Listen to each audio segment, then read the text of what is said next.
I should probably tell him. Let me put that. We're on the air right now, and I'm going to tweet and talk at the same time, folks.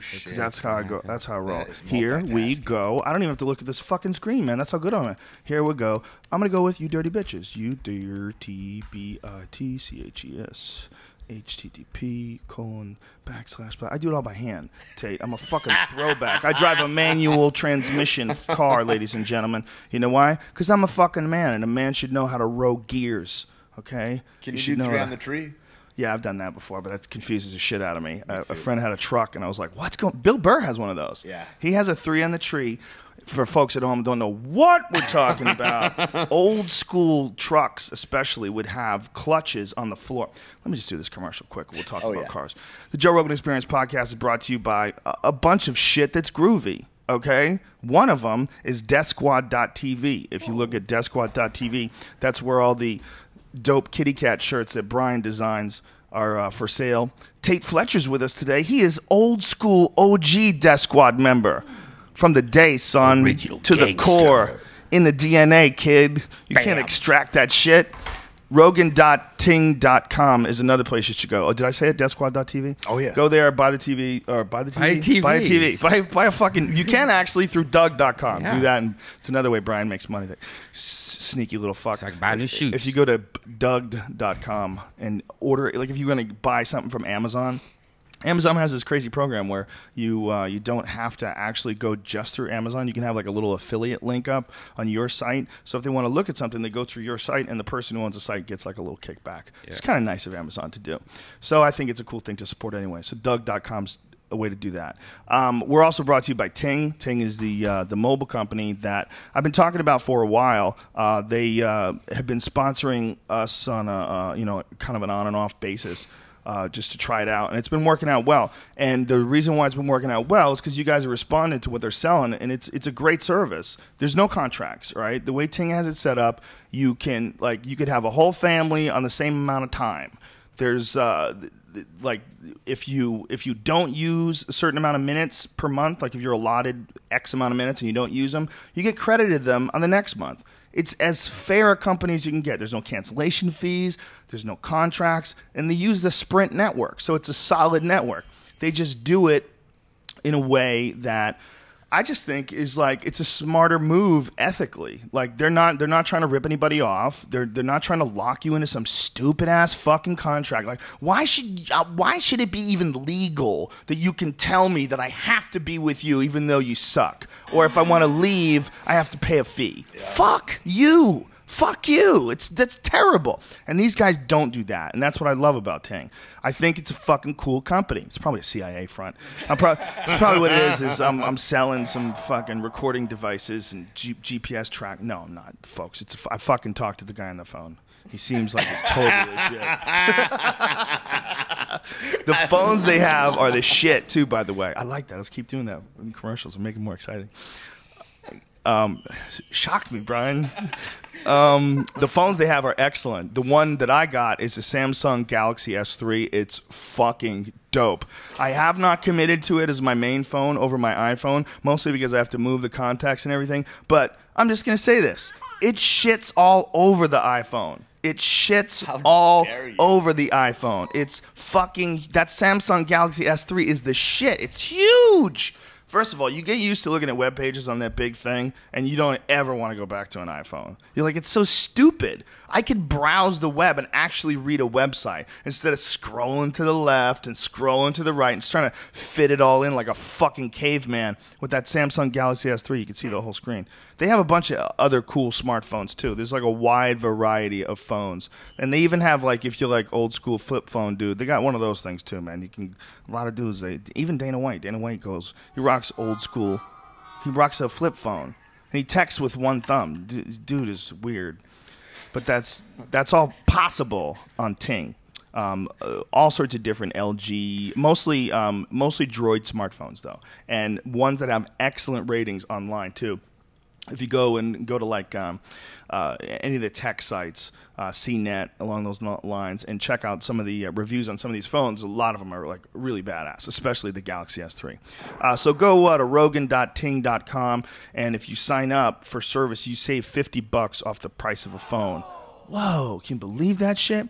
We're also brought to you by Onnit.com. That's Alpha Brain. That's my that's the one thing that I talk about on this podcast probably more than anything as far as like sponsorships that have really worked for me is this the idea of bottling up the best nootropics.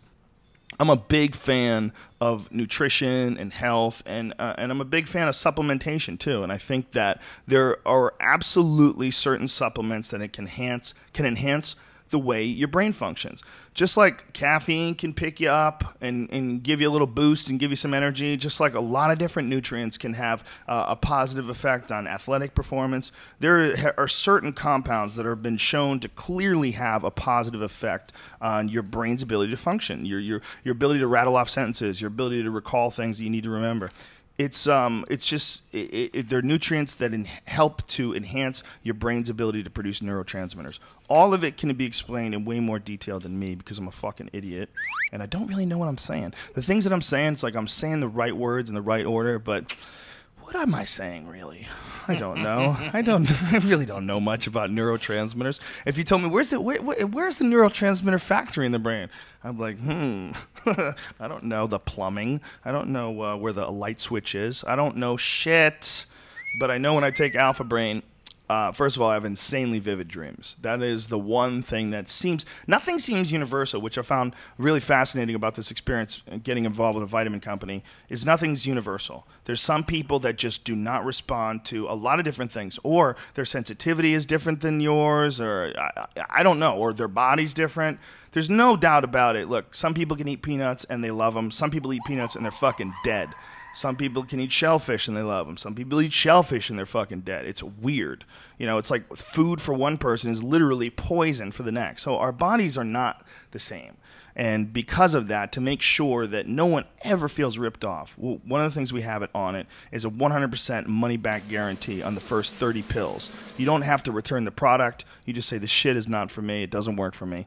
But that's the way it's set up that way is for two reasons. One, to ensure you that we're not trying to rip anybody off, that everything we sell is something that I personally stand behind. My livelihood is not dependent on this. This is like some extra money that sponsors the podcast for some shit that I really believe in. That's how I look at it. But if I had nothing to do with this, I would still be raving about this shit. Because every one of the different supplements, whether it's Shroom Tech Sport, which is based on the cordyceps mushroom that helps, it gives you endurance. All of these things are based on real science, and it's all stuff that I would take if I had nothing to do with this show. Go to JoeRogan.net and check it out. We also now have kettlebell. Don't do that. Now you went over the line. You fuck. See, that's the story of your life. That little commercial. You have to go to farts. You became really confusing. You just fucking marred the message. I had to go to farts. Why? You're bored? I was bored. Well, don't stop. You got to think this is a job, stupid. It's not, you're actually supposed to be doing something. I can't even sit here for 2 minutes. I got to make fart noises. I can't take it. How ADD are you? I just wanted to keep on hitting the monkey one over and over. How awesome is your job? You can get it confused and be like, I'm going to go into farts because I'm bored. Yeah. Well, people at the bank aren't doing that. I don't see that there's any other way to do this job. So, Onnit.com. Get yourself some kettlebells. That's what the newest thing we have. We have packages, all sorts of different packages of different kettlebells. They're the best quality. They're made by Troy, and they will survive the apocalypse, and you will not. They will be here when new civilizations will find these fucking bowling balls made out of steel with a handle on them. Onnit.com. Use the code name Rogan. You'll save 10% off all supplements, but you won't save shit off of kettlebells or battle ropes because them shits is expensive, yo. Them shits is very expensive, but all the supplements. And we got more stuff coming. So that's it, you fucking freaks. This weekend, I'm in North Carolina. I am in Raleigh, North Carolina on Friday, and I am in Asheville, North Carolina on Saturday. If you're interested, go to my Twitter page and it'll have all the details. My Twitter page is Joe Rogan. All right, fucking freaks. Tait Fletcher's here. Brian Redband, cue the music. Joe Rogan Podcast, check it out. The Joe Rogan Experience. Train by day, Joe Rogan Podcast by night, all day. Dude, this bulletproof coffee that you brought here. Yeah. Explain this. Tait Fletcher, OG gangster of the Death Squad from day one. From day one. Kicking the Push door up to in. that thing. All right. With a crazy beard. Yeah, you gotta. For folks who are just listening to this, Tate's rocking a beard that looks like it's glued on. It looks like the fake Rick Ross's beard, like they were talking about. You got carpet. I love how you differentiate the fake Rick Ross. Well, you got to, because Yeah, everybody. Freeway Rick Ross. Yeah, What about that? Freeway Rick Ross. If you haven't listened to those episodes of my podcast, please do it just for your own edification, because it's a fascinating scenario. Guy was a big time drug dealer. His name was Freeway Rick Ross. He went to jail. I mean, they had a Freeway Rick Ross task force in the LAPD. His drug sales were a part of the Iran-Contra-gate, all that. Yeah. His drug sales were what's funding foreign militaries. That's where they were getting the money from. The CIA, and this is all part of how Gary Webb exposed this in a book, and Michael Rupert, who was a LA Police Department narcotics officer, exposed it. Yeah, I mean, so this guy, Freeway Rick Ross, was a part of this. He was a huge drug dealer, making millions and millions of dollars, right? Just crazy, crazy money. Drove around in a hearse. Like drive around like station wagons and shit. So like no flashy, no bling. Just kept it on the DL and just raking in the cash. Meanwhile, the dude couldn't even read, okay? Goes to jail, learns how to read, becomes a lawyer, finds a hole in his fucking, in his 3 strikes thing, and gets out. So while he's in jail, some dude is calling himself Rick Ross, and he's a big fat guy who used to be a corrections officer. No way. A corrections officer is pretending that he was this big-time drug dealer, Rick Ross. So now Rick Ross gets out of jail, and he's trying to sue them. But he's like going to battle. The record companies are going to battle with him over his own real name. That's awesome. It's insane. This is a movie, Tait Fletcher. This is not a real world. This is not a real. Awesome. This world is not real. Just because you can touch it and move it around, this motherfucker's fake. There's no way that's possible. In 2012, there's no way that should be possible. Some guy could be a corrections officer. I like it that he's like that every one of his raps. Is there a rap that he has that's not about shooting somebody or having a pound of blow? Yeah, it's all about hustling. Crazy. But how about the fact that he's got Rick Ross tattooed on his fingers? He's got Rick Ross looked tattooed. at the man that closely. Dude, he's got another man's name tattooed on his fingers, and that other man is out of jail now because he's smart. That other guy's a real bad motherfucker. Right. He's not some fake fat guy who knows how to make shit rhyme. That's awesome. Wow. It's a crazy story, man. It's a really weird story. How long did you spend with him? We did 2 podcasts with him. And he came back, and the dudes, we could do 100 more, man. He lives had in some LA? stories, yeah. Yeah, and he's still fighting it in court. Very nice guy, man. Has he got money? No. He's barely getting by. But he's, I'm sure, I guess he could make money doing, like, interviews or doing, like, seminars or something like that. But I think he's trying to do it more for like, real benefit, man. He's, like, doing a lot of different speeches for young kids and telling his story and trying to offer inspiration. Because the dude went to jail. He didn't even know how to read. He was a tennis player, like a really badass tennis player.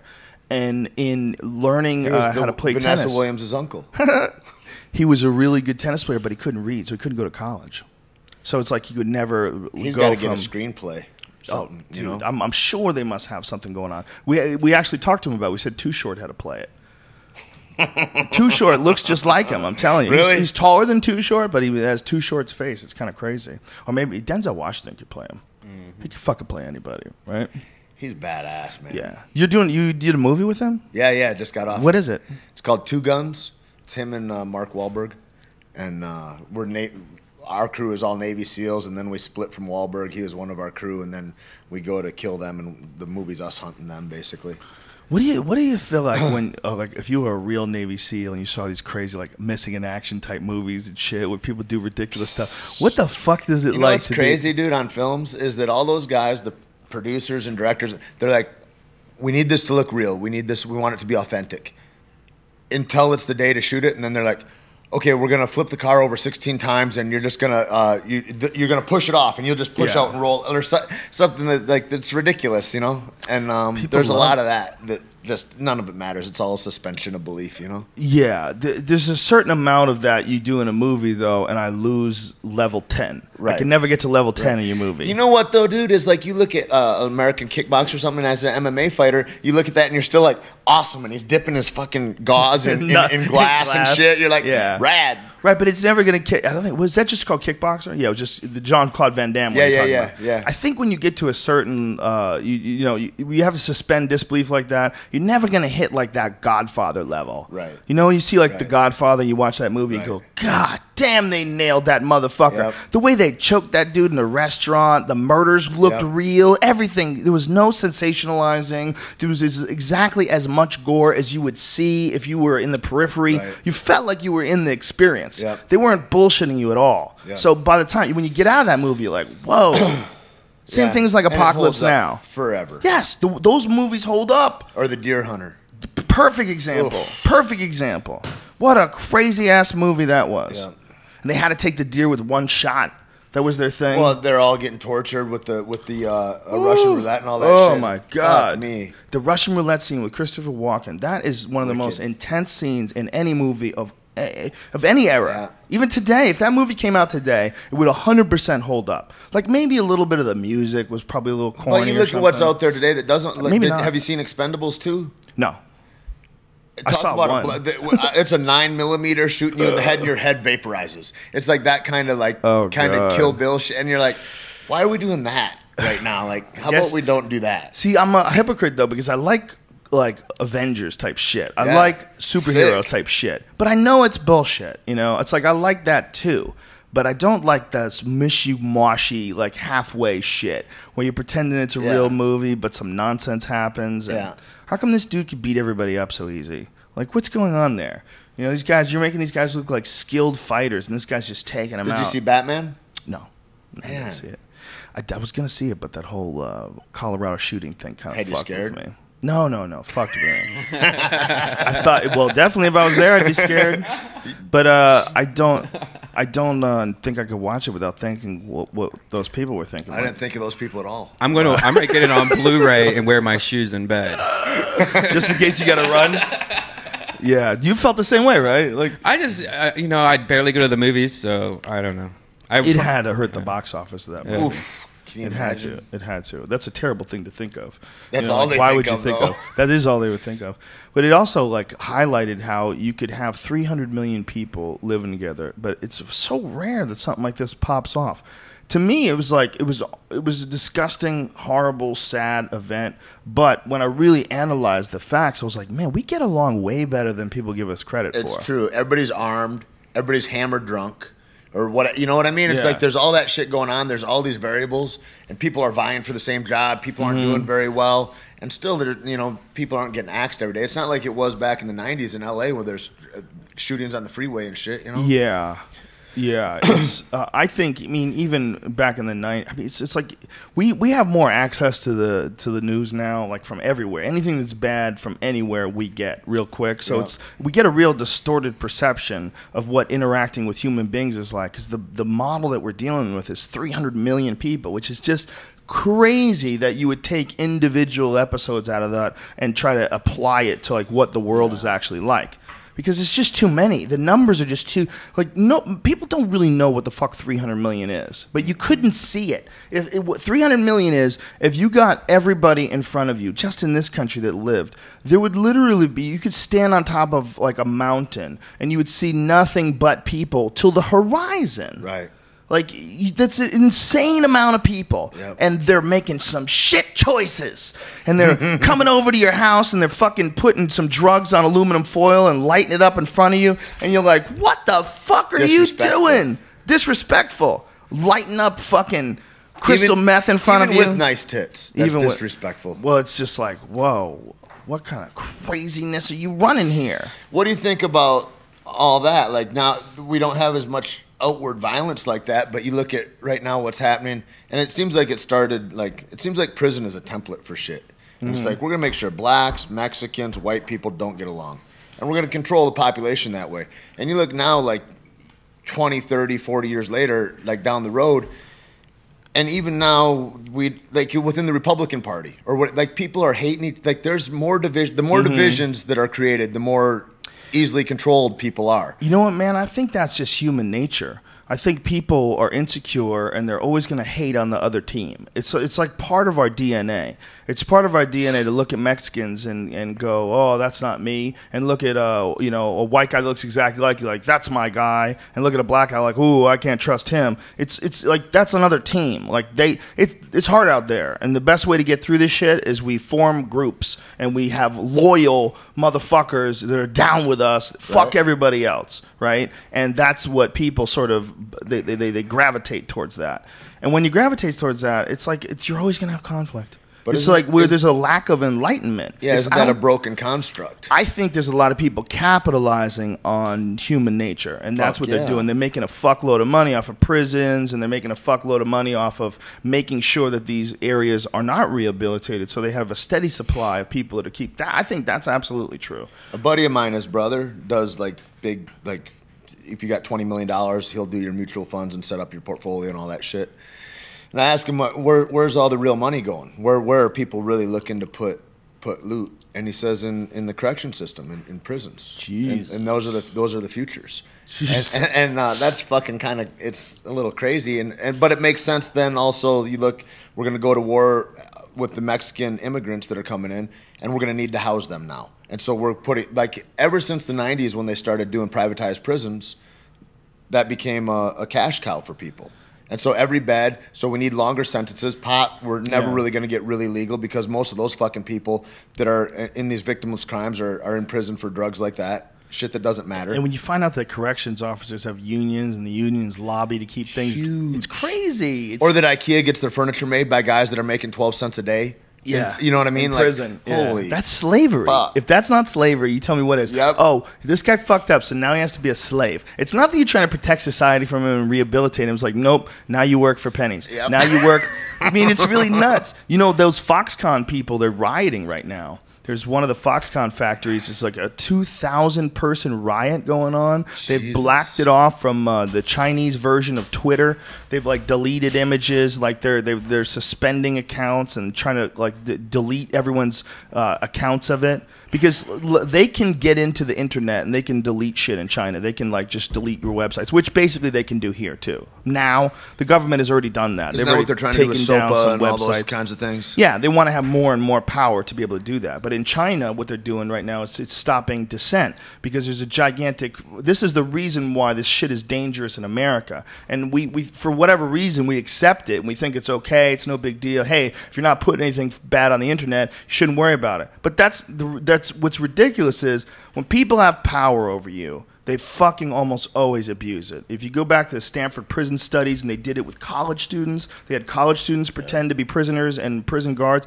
People with power abuse. It's inside of like a day. Inside a day. Yeah, it's like no time at all. Yeah, and these are just college students in a simulation. Yep. And that is just you can't have it that way. You can't have people to be able to take down the internet. The internet has to stay free because if it doesn't stay free, then you're not going to be able to squash.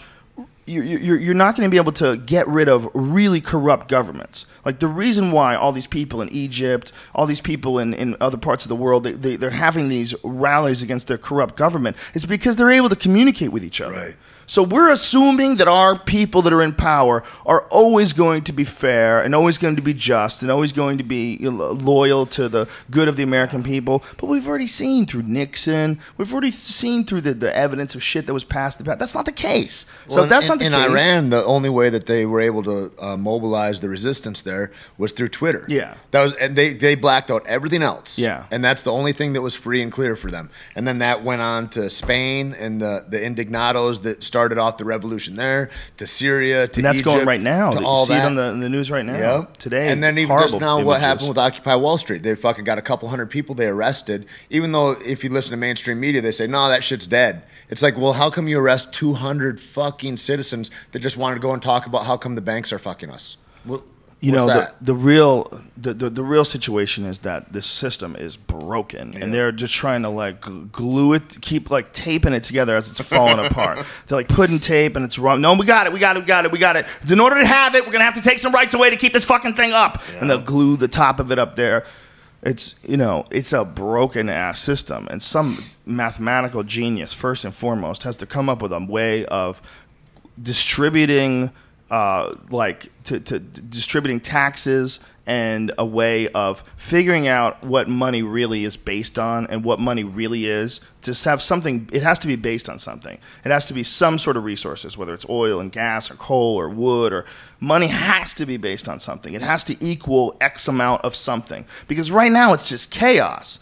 And because of the fact that it's just chaos, it's like people are manipulating it and doing all kinds of wacky shit with it. And you can move things up and down and move them all around. And the idea of stocks and dividends and banking, there's like a whole economy based on gambling that other businesses are going to fail. It's shitty. It's insane. It doesn't even make any sense. Well, it's like I listened to Granholm, who was the governor of Michigan, and she was talking about states and incentives, and people have so much surplus money to bring in Dell Computers or whoever to start businesses so we can have 5,000 new jobs in Michigan, whatever the deal is.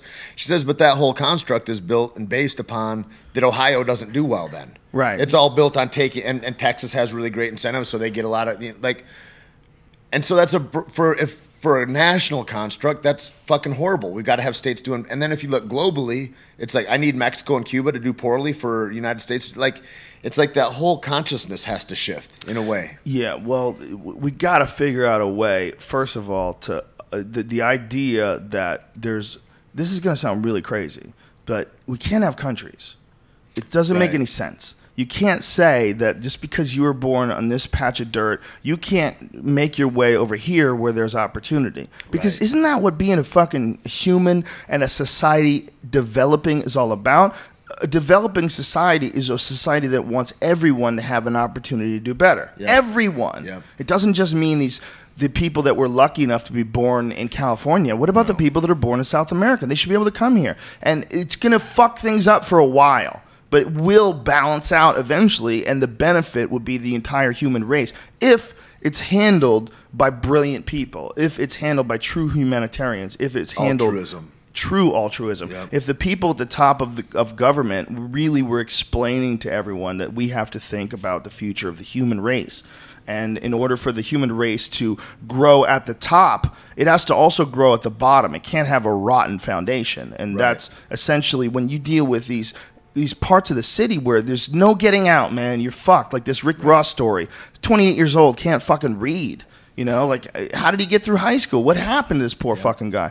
That rotten system has to somehow or another be fixed. The thing you're talking about too, there's not, when you say it'll be fucked up for a while, it's like there's not like a epic downside. Yeah. It's like everybody will be fed, clothed, and taken care of. Yeah. But where we're going now, that's not fucking happening. Those divisions are getting greater and greater. And it's like at the same time, if there's no separation between you, me, the dude in India, or the fucking pot that he's fucking trying to make with his hands. Yeah. Like, and we're all the same shit. Like, those divisions hurt me. Yeah, they definitely hurt us. And there could be Reconstruction money, just like there's Reconstruction money in Iraq. There's Reconstruction money in Iraq. They could make money by, first of all, hiring excellent counselors. They could fucking set up businesses where these kids can be trained in like trades and shit, where you can set them up where they always have a place to sleep, so nobody is ever threatened. Their life is never threatened. They're never scared. Like if you can't go to your neighborhood, you can't come home, like you can come here. This motherfucker is guarded 24 hours a day. We have armed cops here. We have plenty of food. Come on in. And there's no shame in this. And we're just going to have to ask you to contribute a little bit. You come in here and use a bed. Maybe you got to wash a couple of dishes, or maybe you got to put some stuff away, or maybe, real simple. Now you don't have to work all day. Maybe put in 20, you know what I mean? Like have it set up so somebody gets a value for what they do, and then have people who can teach them shit. Because that's the same shit with the welfare system. Yes. Is that you give it to them, nobody values that shit. And so they don't feel that merited. They feel lower self-esteem. That, you know what I mean? The whole shit cycles. But what you're talking about is that people that were in power had a desire to do that. Yeah. I mean, right now you can look in somebody's ass in prison, and it's the richest drug community ever, and they talk about we don't want drugs in the... Really? You don't? Because I'm pretty sure you're thriving off of it. You're looking in people's asses. By making my mom scared, by putting more public money into fucking the DEA. Yeah, it's a weird situation. It's like, it's totally illogical. Like, if you look at the way human beings have set up our society and the way we treat, like, impoverished neighborhoods and the way we deal with ridiculous laws and, not, you know, laws of victimless crimes where people, like, rot away in jail for the dozens of, you know, pages upon pages of cases, even recently, of people going to jail for long stretches under questionable circumstances. And there's stories where people were set up by government agents. That's the other thing you have to think about is, like, when you're working for the DEA or you're working for the FBI, like, you've got to arrest people. You got to bust crime. You got to actually get things done. And one of the ways to get things done is to talk someone into doing some crime. Talk them into doing some crime and then arrest them. Yeah. And that's not illegal. And that's crazy because you could talk people into sucking your dick. You could talk people into jumping in front of trains. You could talk a whole bunch of people into killing themselves because a fucking comet's coming and there's a UFO behind it. You could talk people into anything.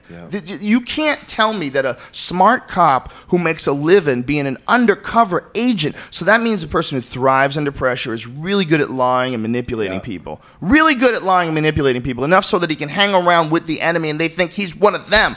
You tell me this guy can't talk someone into doing some shit that they would never do? Of course he can.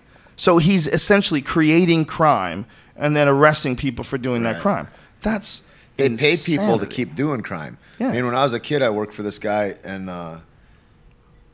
and he'd crossed a couple state lines or something. He ended up doing about 9 years behind it. But the way he got set up and pinched was because his cousin worked for the police, and they'd give him blow. And they would fucking go and say, just stay in the game, just stay in. And so there's a bunch of dudes that are just pieces of shit that are like, they're like, stay in the game, and look, you know. So he's selling dope. They know that he's doing all kinds of crime, but he's going, hey, Lyle, I need to get 2 keys from you. And then he's like, yeah, come on over. And he comes over. Next thing, there's a door kicker in. And so it's like that shit happened. Like, and that's just little shit that I know from my personal life from fucking 20 years ago. It's like, what's really going on big level? It's like, come on. The people would not want to believe that is the case, but that's what happened with Whitey Bulger. When I was a kid and I lived in Boston, Whitey Bulger was the scariest guy in Boston. He was the #1 gangster in Boston. You were talking about a guy who won the lottery twice. Irish crime boss. Yeah. He won the lottery twice. I mean, if that's not just ruthless. Yeah. That motherfucker won the lottery twice. I mean, he was just a straight criminal, okay? He killed a bunch of people. And turns out he was working for the FBI the whole time. So the FBI would give him information. He would kill people. The FBI would okay it.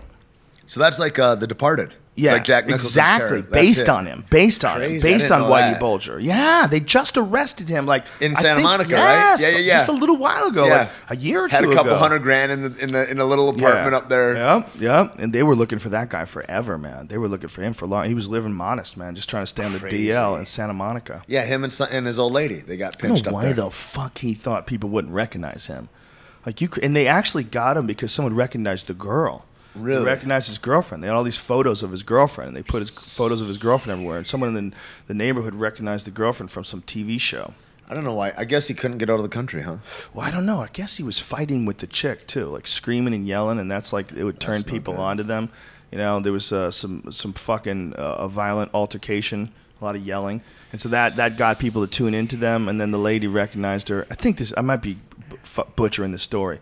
But the bottom line is that guy was a fucking undercover agent for the FBI as well as the #1 crime figure in Boston. Yeah. That's crazy. And not just some crime, but murdering and setting up like massacres. Yeah. How are those FBI guys not in jail? I know. How are they not in jail? If they're still alive, how are they not in jail? How is there not an investigation? Those dudes, who was it? The guy right after the Oklahoma City bombing, and that guy. Timothy McVeigh? Yeah, but the guy they capped, who was like a white separatist or something up in the mountains. Oh, Ruby Ridge? Yeah. I think that's before that, wasn't it? It was right after, on the heels, when they just went to vilify all the militias. Oh, yeah. I'm thinking William Free was the FBI agent. But because I think Ruby Ridge was like, it was from 92. Is that, the Ruby Ridge was 92 and Oklahoma City was 90. Man, I think it was 93 or 4 because I think I was living here. When was the Oklahoma Obama? Oklahoma. The Oklahoma. Oklahoma. It looks like this. The real. I'm sorry. Here, Oklahoma City bombing. It was And Ruby Ridge, they killed that guy, 95. Randy Yeah. Weaver, was it? And they killed Yeah. him and his kids. Yeah, Ruby Ridge was later. You know, there's a lot of fucking conspiracy with the Oklahoma City bombing. There's all these news reports that said knows what that the happened there for FBI pulled out many bombs, more than one, multiple bombs from the building that hadn't exploded. And if you look at the damage that's done to the building, apparently demolitions experts say that the building blew out. It didn't blow in. So if you're saying that a car was parked that did that, they're saying no. The demolitions experts are saying no. This is something that blew out. It was detonated from the inside and it blew outward. And so there's a lot of people that think that there must have been something more than just Timothy McVeigh's efforts. And weren't all the agents Yeah. cleared out? Like Yeah, they the killed agents- some kids in daycare or something like that, Yeah, and that's it. The agents were cleared out. They knew about something in advance. They were evacuated, and which is really just sick when you just think about that. Sick. Like, why didn't you evacuate the whole building? Right. What the fuck is going We on? needed collateral damage. Well, it's because they also had to make sure that it actually happened. If the guy pulls up in his truck and everyone's out of the building, you know, and there's fire trucks everywhere, he's like, oh, fuck this job, and leaves. Right. So I don't know. That's speculation. I thought it But was weird that Timothy McVeigh goes to his grave without ever making a statement ever. Yeah. About like, well, the thing is that the fertilizer bomb experts, I guess there are those. They say that this is not indicative of the damage that one of those things is capable of doing. There's not that much pop. Like Right. this is some crazy shit. Like if you look at the building, half the building's missing. Well, It's and like you the need whole containment. front just blew out. you know what I mean? It's like if you're in a pickup truck or whatever, you need for like if you have gunpowder and you put it in your palm and you light it, poof, it poofs. But if you wrap that fucker in tinfoil, kaboom! And Yeah. like or a pipe bomb. Like if you Yeah. ever fuck with explosives, it's like you need it wrapped in a certain way for it to go. It's not just going to be sitting in a truck and have a huge magnanimous kind of explosion. Tate, are you an explosive expert? I've gotten to that way a little bit just because of my work lately. Like I've been going like, how is this bomb wrapped? How close can I get to that? Like on Yeah. Avengers, we had a lot of bombs going off down the middle of the street, Right. And so you had to get like within a certain distance of it. But then I found out about wraps and how they were, how they really changed the nature of the explosion. And I blew a couple things up when I was a kid, but I didn't really know much about it. Right. If that's what you're getting at, Brian. No, I just like to. You look like an explosive expert. It's my beard. Now you do. It's a weird thing, man. It seems like every event that happens, no matter what it is, has a gang of conspiracy theories attached What do you think to it. about the Batman thing? Like when they're like, that kid's a broke college student, how do you get 30 grand worth of fucking equipment? student loans? Student loans. That cuts that one right out. doesn't it? Yeah. So government funded. That you're kid- saying. that You're kid- saying it is government funded. His therapist was not surprised. That kid was apparently exhibiting some very troublesome issues. I'm not buying the idea that you could program someone to do that without spending a fuckload of time with them. And I've heard that this kid was involved in something, you know, was in an area that had something. But he was a fucking a PhD student, right? What about? Wasn't he? He was a doctor going to get a doctorate. Yeah, this is a really brilliant kid who's worked really hard. About the I same think he age just as the is Columbine broken. kids.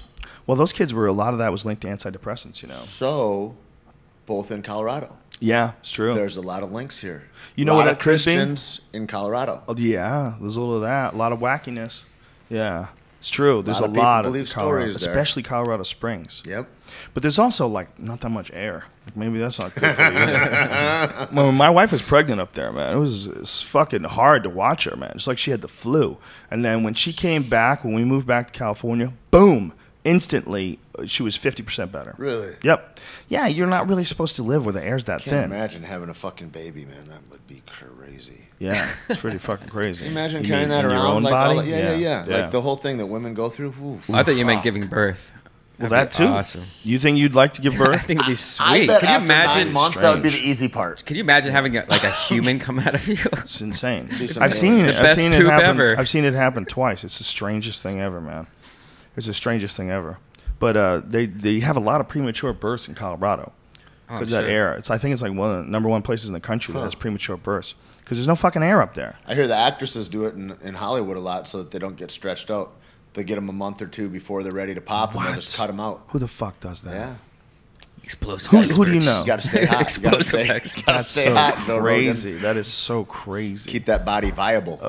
Well, some girls do get like really bad stretch marks. It's just genetics. Some girls don't get nothing. It's weird. It's like some girls, they have one baby and you're done, son. Dude, and they have them young. Yeah, that can happen too. Dude, and we just got back from Louisiana. Everybody's got a baby. But everybody looks like they're 12 years old anyway. It's like you're in 98% humidity all the fucking time. It's like you're living in water almost, like in an aquarium. You're like, it's just like a couple degrees off of the air just turning to water. It's like really good for your skin, right? It's fucking crazy. Dude. It feels great. My joints felt great. Like Really? everything.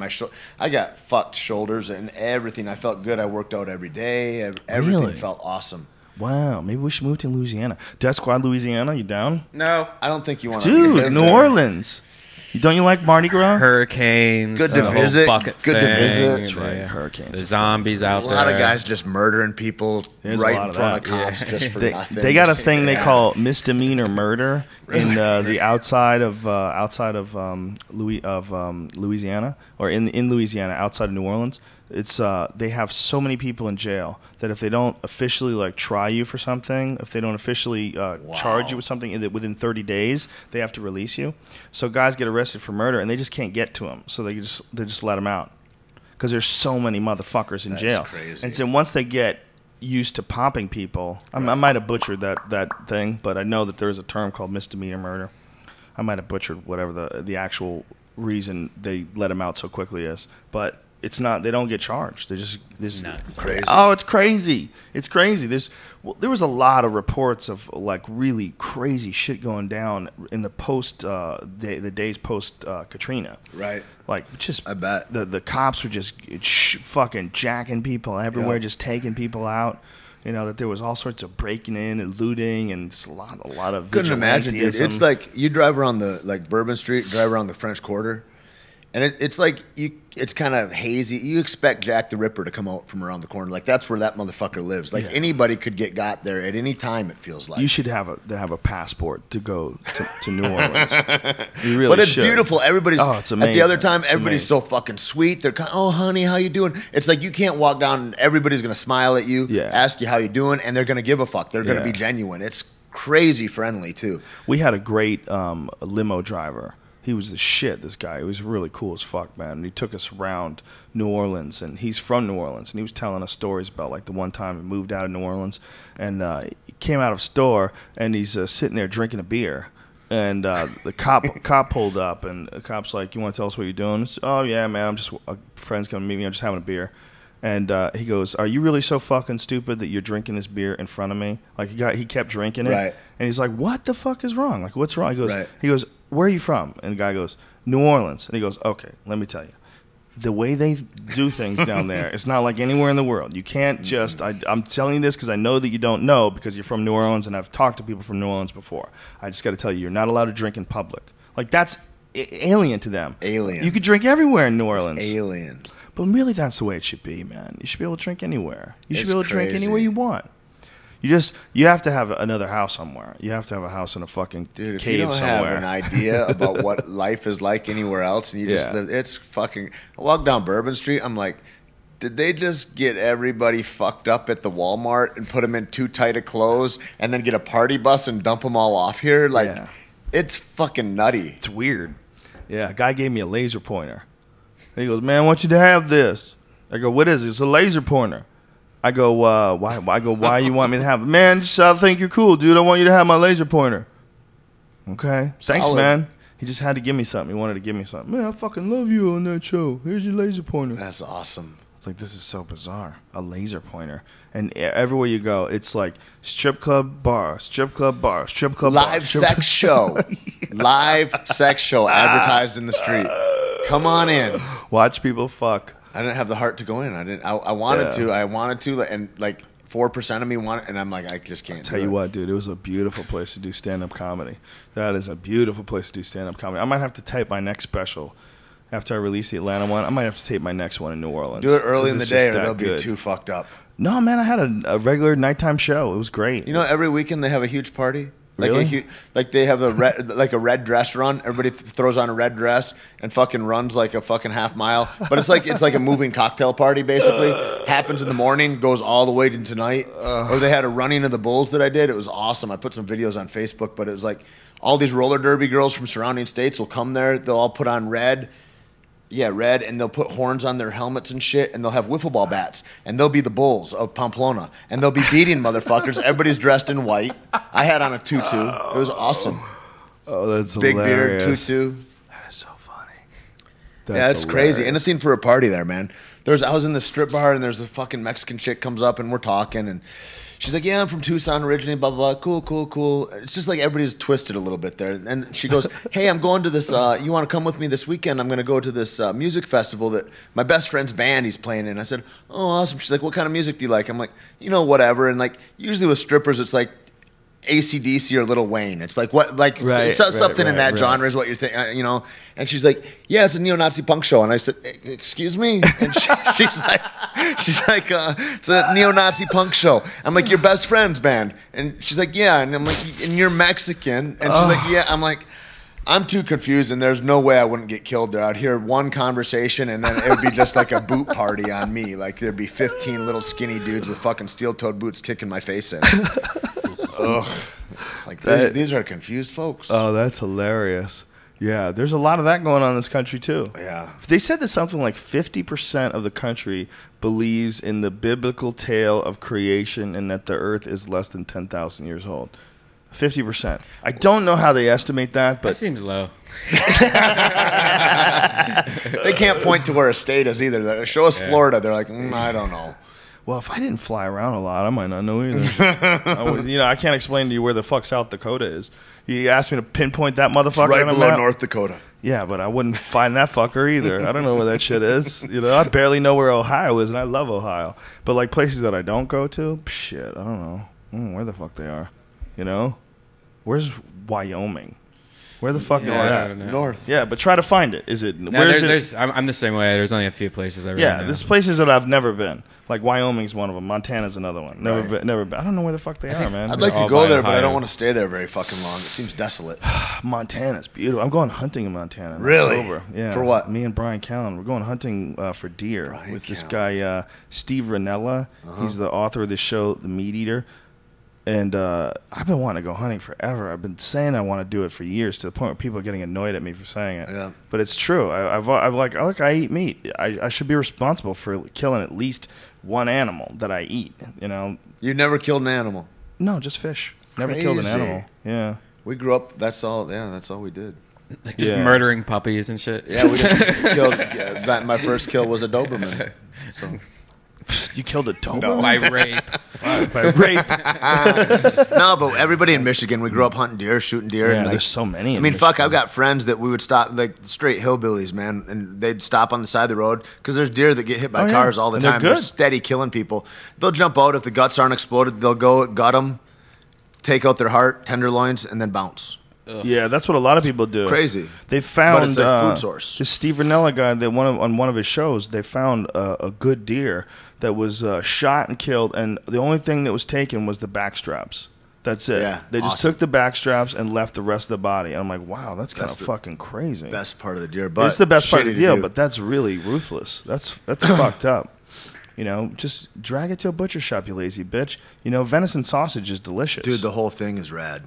I would take that shit like right when I'd shoot a deer, just because the people that I'd hunt with, if you left it there, like you didn't drag it all the way back to camp, hang it up, skin it and all that yet, they'd go and steal your heart and backstraps. They'd steal all the tenderloins. They'd steal all the best part, all the best cuts of the meat. Really? Yeah. That's fucked up. Yeah. Rude bitches. Fucking rude. Yeah, apparently that's it's common that people find a deer that someone shot but couldn't find. Because a lot of times you find them, the blood trails get out, so people will like put their own tag on it and pretend they killed it. Dude, I've hit a deer with a 30-06 right through the heart, found it later, obliterates the heart. One shot, runs 250 yards before. Wow. You know what I mean? It's like so that like a gut shot deer or something like that. They go fucking. And then people go to find them too soon, and then they jump them, and they'll just keep running, and you'll never get Did you see these photos of Matt Hughes in Africa? He went on an African safari and killed everything in Africa and took pictures of it and put it on like Facebook or something like that, or his website,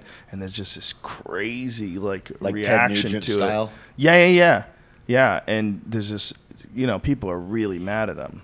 It's kind of a funny situation with those killing those animals that you don't eat, because although there's something fucked up about killing an animal and not eating it, period. But then they do donate the money, or they do donate the food, rather, to tribes who need it. And so the food does get who's used. eating a tiger? That's true. That's a good point. You know what I mean? He didn't shoot any tigers. He only shot like antelopes and stuff like that. And zebras. Yeah, well, his son shot a Here's zebra. the photos. That's Yeah. kind of crazy though. But I don't know. here's the other part of it. When you go on these hunts, which is essentially like hunting in a fucking zoo, okay? It's Right. like a wildlife preserve. When you go on these hunts, the money goes to conservation. So it actually helps these animals stay like maintained, Right? Because otherwise, the poachers, and there'd be no way to stop all the people from going after animals that they can profit from, like rhinos and shit Right. like that. They've Or skins essentially the zebra or yeah, they've whatever. essentially made rhinos almost extinct. Like some rhinos are extinct, and they've gotten extinct in our lifetime. So this controlled hunting actually keeps a lot of those animals alive. So it's really ironic. There's two parts of that, though, for me. Like, I go, if you really care about the animals, then just give them your fucking money. You know what I mean? Like, donate some fucking money then, dickhead. Well, that's You know? the other thing is that, no, you actually have to kill some of them. But that's in Michigan. That's so true. Yeah. You get Lyme disease and shit like that. Like the animals will start to disease themselves if they're overpopulated. Yeah. And so the DNR goes and they count them and they know what's happening and they issue so many permits or whatever. But I don't think that's happening with. I mean, maybe it is. I don't know what the conservancy is in Africa, but in places like that, do you need to kill that many of them? I think they do in certain areas. You have to look, unless you have an abundance of cats, you're going to have Right. to have something that controls the population, and they don't want to have an abundance of cats. Right. That's dangerous as fuck. Yep. So in these wildlife preserves, I'm pretty sure they have to kill a lot of them. I think they have to do it, unless they're fucking around where there's I wish we lions did and that with tigers and people. zebra. Yeah, right? I think we do. Not enough. Not enough. We got a sick gene pool. Yeah, it's a little bit broken. But it's a little bit broken when you think about the fact there's 300+ million of us just in this spot. I think if you look at us worldwide, I mean, it's pretty astonishing, like person to person, how good we have it here. I think in we're the even United getting better. States. Yeah, we are getting better. I mean, we're moving up. Like when I talk, like I don't know, I talk a lot about like lately I'm doing this whole life challenge, and What is that? It's like this thing off of this website, wholelifechallenge.com, and we started it down at a place I work out here called CrossFit LA in Santa Monica. 3 years ago, I guess this is the third year, and it started with like 40 people doing it, and now there's like 9,000 people doing it. But it's like it's an accountability program that speaks to nutrition, mobility, exercise, consciousness, what your daily life is like, learning something new this week, kind of a holistic look at your life, and just kind of tightening the game of like whatever it is for you. But part of the thing like last week was find out like you can't eat anything fried in canola oil. You can only eat basically a paleo-ish diet, like no dairy, no artificial sweeteners, all that kind of stuff. And so you'd have a lot of conversations if you go to dinner. What are your sweet potato fries fried in or whatever? And if it's Duck fat. canola oil, no good. Duck fat would be awesome. Grapeseed oil, awesome. But so shit like that. But like doing it for the last 3 years and talking to people, and I talk to people about diet and nutrition a whole bunch. People are hip to it now. Whereas before, like 3 years ago, people are like, motherfucker, he's a pain in my ass. And now people are like, oh yeah, this is gluten free, and this is is your chorizo made with any kind of wheat or any kind of sugars? No, we make it in the back, and da da da. And it's fucking rad, the conversations, and there does seem to be like a coming together of all these things. Well, definitely we're being more informed about diet. And that's the internet. Gluten free. Yeah, that is the internet, 100%. Right? Fuck. Gluten free. Nobody was fucking gluten free No. just 10 years ago. way. I never heard that shit. No way. That was really rare to hear. Yep. Now I can now order it's- pizza on my phone. Yeah, everything is fucking gluten free. Everywhere you go, it's weird. Well, we're realizing the impact nutrition has on the realistic, impact it has on your health. When you see someone who eats healthy and you see someone who doesn't, Yeah. and you see the difference, it's pretty palpable. Yeah. There's no getting around it. And when you try it yourself and you realize Yep. how much better you feel, and you start, I do kale shakes every morning. I have this thing that I'm doing, and now I got a lot of people doing it because they listen to the show. Right. I can't tell you how many people that I run into. You do a juicer? Yeah, well, blender. Okay. I got a Vitamix. The Blend Tech is supposed to be the shit. They actually blended an iPhone in it. Blend Tech? Yeah, check it. Yeah, there's a video. Go Google it because it's ridiculous. They blended this blender is so bad. They blended a phone. I mean, it's a blender that can blend other blenders. It's ridiculous. And the idea is that it makes these smoothies because it can cuts through ice like butter. So my friend's into the juicing. Yeah. He loves it, but he says there's different kinds of juicers, and one it's an extractor. One that heats it up. Yeah. And then that ruins all the nutrients. Well, and it's so there's also like cold juicing or something like that. Cold pressing is good, but I'm not talking about juicing. I'm talking about making smoothies out of shit. Right. You eat the whole food, not just the juice. Right. Check this Blend Tech shit out. You got half a screen, son. There it goes. Why? Look at this dork. Check this shit out. I don't know why there's no sound. God damn it, Brian. Brian. Oh. Because you got the sound off? It's not working. This is my favorite sticker over here. Oh, Still- Brian. Yeah. That gets said a lot. What are they? Why isn't there no volume? I don't know. Just there's no. Figure it out, bitch. That's weird. I can't believe you're Okay. talking about the Galaxy's better than the iPhone, huh? It's better looking. To me, for Damn. like going online, Same and kind looking of at stuff, screen? Yeah. For looking at Twitter, yeah, it's all touchscreen. It's beautiful. I'd like that to be bigger because I have fucking fingers Yeah. like toes. Exactly. Me too. Watch this. He's gonna blend a fucking phone. This is crazy shit, man. Watch this. He better drink it. Watch this shit. Do it, bitch. Hit the button. Stop talking. Watch this. Look at that. He blended a fucking phone into powder. It was a 4S, so it doesn't make me sad. But dude, how incredible is that? That blender blended a fucking phone into powder. dust. Look at that shit. That's gross. That's insane. Can you imagine drinking that? How smart would you be? Not that smart. Put a little almond milk Oh in that. god, look at these. I bet that's toxic as fuck. Oh, dude, he shouldn't be inhaling Look at that. right? Look what that became. amazing. That's insane. You know what? That's what the universe is going to do to your iPhone anyway. That right there is a perfect description why we can't find shit from advanced civilizations from 15, 20,000 years ago. It's called the Sahara. Yeah, it's called the eraser of the world, which is glaciers. Glaciers are like set up as like if the world was an Etch-a-Sketch. Glaciers are the big shake because they come down and they literally smush everything in their place. Yeah. When you're dealing with a glacier, a lot of people think, oh well, it's ice and it's the ice is no. It's a mile high motherfucking mountain of ice that's moving. And it only moves like a little bit every year, but it crushes everything It's in hard front to of think it. about how big that is. Yeah. A mile high, you know? Well, North America was covered in a glacier that was a mile high Yeah. just 10,000 years ago. Just Well, they- 10,000 They years talk ago. about they had sea fish that they find skeletons of in Denver, which is a mile high already. Yeah. And then what is that? That was under the sea? Yeah. What the fuck, man? They found Lake Ontario. Like that, we were in Toronto this past weekend, Right. And you fly over it. Like I've only flown over the Great Lakes a couple of times, so you really get to look at it. You're like, why am I at the ocean? Like how am I? crazy. How is this the ocean in the middle of the country? But it's an ocean. You can call it a lake all you want. Yeah. That fucking thing is huge, and that's not even the biggest one. No. There's way bigger ones. There's giant ass lakes, and what those are is that used to be glaciers, and they melted. I mean, it's you wrap your head around it. It really hurts. Yeah. It hurts to think that this spot wasn't even livable.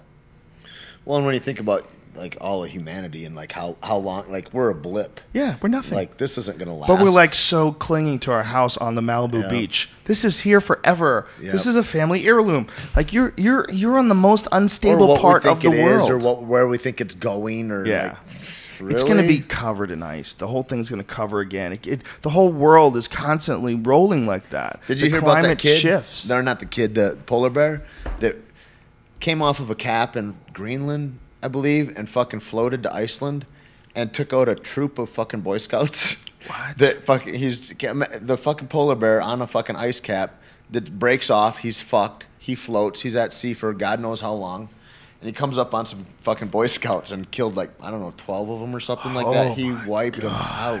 Crazy. When did this happen? I think last year. Oh, I just had a friend that did a show in Iceland, and they're like, "It's fucking that's a beautiful spot. I'd love to go there." yeah, Iceland's amazing, but fuck polar bears. Man, they're trippy. That's They come out scary. They come out like crocodiles or like great whites, like a predator. They come Yeah. out as a predator. Do you remember when we were in Denver, and one of the times we were in Denver, there was a guy, I think you were there, he came down to the show. He's a local comic, and he's also, forgive me, I forget the guy's name. He's Kevin Fitzgerald? I think that's it. He's also a veterinarian. So he was talking to us about like little baby polar bears. They come out, he said, like aliens. Like the movie The Alien. They come out there. They're just looking to fucking get you. Full teeth. Yeah, full teeth. It's crazy, dude. It's a tough You see world that there they was a live in, fucking man. just on the LA News. It was like a mile out. It wasn't even that far out off of Santa Monica. There was like a 30-foot great white. Jesus. I see babies a lot out in the bay, like out at Point Doom and shit when we go Really? surfing. But like they're babies. They're 5 feet or 8 feet would be a bigger one. But a fucking 30-foot great white, fuck you. Well, you know, they said that off of Malibu is one of the richest breeding grounds That's for where they great drop whites them in all. the country. Yeah, my friend was out, dude. He went out to the end of Point Doom, and he says a little 5-footer. It hit his board, like didn't quite hit his board, but the tail slap fucking blew him. Like it's crazy, dude. Dude, that's so scary. You think of a little one, it's 5 feet long, but like how big that is and how much force. It's just a pure Still muscle. kill you. Yeah. Little one will kill you. Little one will kill you just as easy as a pit bull could kill you. Yep. Yeah, that thing will kill you. Amazing. They're so terrifying, man. So scary. It's like you're out there in the water. First time I ever went surfing, dude's like, big sea lions come out. They look like a huge fucking Rottweiler, just and they make noise and shit, claws and teeth, and you're like, holy fuck. And then, you know, you see little porpoises or dolphins or whatever the fuck they are out there, and I'm like, this is fucking rad. I'm just sitting out there looking. He's like, yeah, how's it feel to be in the middle of the food chain now? I'm like, dude, if a bunch of fucking salmon came up and just started fucking attacking me, I would drown. Like, I'm not in the middle. I'm way at the fucking bottom. If a bunch of crabs came up and just annoyed me enough to where I fell off this board, I would drown in time and they would all eat me. Like, there's no chance I'm in the middle. Yeah, if salmon were trying to jack you and knock you off that board, you wouldn't be able to stop them. You'd be done. A bunch of tuna came up and fucking whacked. You'd be fucked. Tunas are big, man. And then you think And about they're powerful what as eats the fuck. sea lion. Yeah. Because those are big, Sharks. scary motherfuckers. Sharks love them. They yum, yum, yum. And they 'em. drop tons of great whites in there all the time. Oh, yeah. I don't get the surfing thing. I'm sure it's fantastic. I might surf. beautiful. Maybe I would surf at that indoor place in Abu Dhabi. I think they got like an indoor place. I'm sure they do. Or Dubai, one of those places. I think. You know, I'm going to play a Taliban guy, I think, in my next show, yeah. You a little worried about that, man? No, I'm good. It better not be like this fucking is Innocence of Muslims video. That Haven't movie seen that's that. out. You haven't. You know what's going on with that? You don't know? No. Oh my god. I'm a sorry, guy but made I don't a movie. even know how bad Clint Eastwood fucked up. What did he do at the GOP? Forget him. A guy made a movie with a bunch of white people with blackface on playing Muslims and made it about Muhammad and Muhammad being like a pedophile, and it's like really blasphemous. So because of that, there was attacks on American embassies. The American embassy in Libya got attacked. That was what it was from? On September 11th. And this one guy who was the American ambassador for Libya was killed in a rocket attack. You know, like, and then there's riots all over the world, and you know, it was like YouTube was cut off by Iran, and all these different places online where you could get this. They were all cut out, like you can't get to it online because there's so much dissent and so much revolt because of over this a one video that one guy made. Not only that, think about the fact that 100. I mean, if you're being conservative, would you say 150,000 Iraqi civilians died because of the American attack? That's being really nice. It's probably way more than that. Some people estimate it's as much as 1 million. So let's say it's 100,000. Let's be real nice. They're freaking out about a bad movie, but they're not freaking out about 100,000 people being murdered. Right. I mean, this movie, all these drone attacks that kill that's how crazy people are about their mythology. Yeah, it's insane. If you find the video, Brian, show like some of the video of it because it does look almost that bad. It's and then the other thing is that people think the people inclined to conspiracy think that this was all done by the CIA and that they're trying to get us ready for this war. On September 11th just cause. Exactly. They're trying to get us ready for this war in Iran, and the way they can facilitate get the process moving along is to have these people revolt. So they made this movie, and apparently the movie was made, and then they dubbed different lines into the people's mouths. Like the woman said, "That's not my voice," and the actress who's playing the woman, she said, "I never said those things." They dubbed those things in afterwards, which also sounds like something the CIA would do. Just get you to act in one thing and then make it like fucking ridiculously inflammatory. Yeah. Attach you to it, send you out there, boom, you got a movie. The guy who was the person who made the movie is apparently the same guy who was burning the Quran. He was involved in doing some shit with the Quran. Is this it? Shut up, Rostam. Is this the movie? I don't know. I've never seen it before. Oh my God, that is the movie. Marina, Justina, Look at his face. This can't be real. Marina. Look how brown his face is. There is an angry mob in the street. Look, they didn't Tell brown your his mother neck. to release all the patients and close the clinic. We must go home now. Oh my God. This is the worst movie that's ever been made. Look at his beard. A battle axe. Yo, look at his beard, man. That is crazy. That's no beard. That's the best beard ever. That's the best fake beard ever because they didn't even try. Further instructions. Set the place on fire. Look at his fake beard. These motherfuckers have Halloween beards on. Set the place on fire. Oh no! Whoa, look at his beard, dude. Look at that beard. Holy fuck. Oh my God, he just... She had a just- cross on. He had to do it. Yeah, Oh, he she's just hot. attacked this hot chick with a battle axe because she had a cross on. She's on my Whoa. my cams, I think. What country are we in there? This is an unbelievably Because that was bad the hottest movie. Arabic chick I ever saw. in my life. She I wasn't. go there. Yeah, she was a Christian though. Oh, That's why she's super hot. I can't forgive that. That was the worst movie ever. Just that scene. I couldn't. Even if for the rest of the movie was like, you know. Team America was more realistic. Yeah, that was one of the worst movies of all time. If the rest of the movie was Apocalypse Now, that movie still sucks. You know, you can't have a scene that bad ever in a movie. If I saw that in the best movie ever, if that was like 5 minutes of American Werewolf in London, you'd be like, what the fuck Why'd they am I let their little watching? kid put this in there? What the fuck kind of piece of shit movie is this?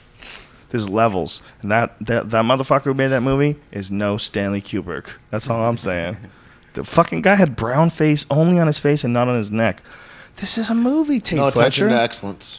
Tait Fletcher, this shit is not real. This is a goddamn movie. We're living in a movie. We're in a simulation. And shit like this is just little pieces of evidence that's like allowing us to wake up and realize this is not real.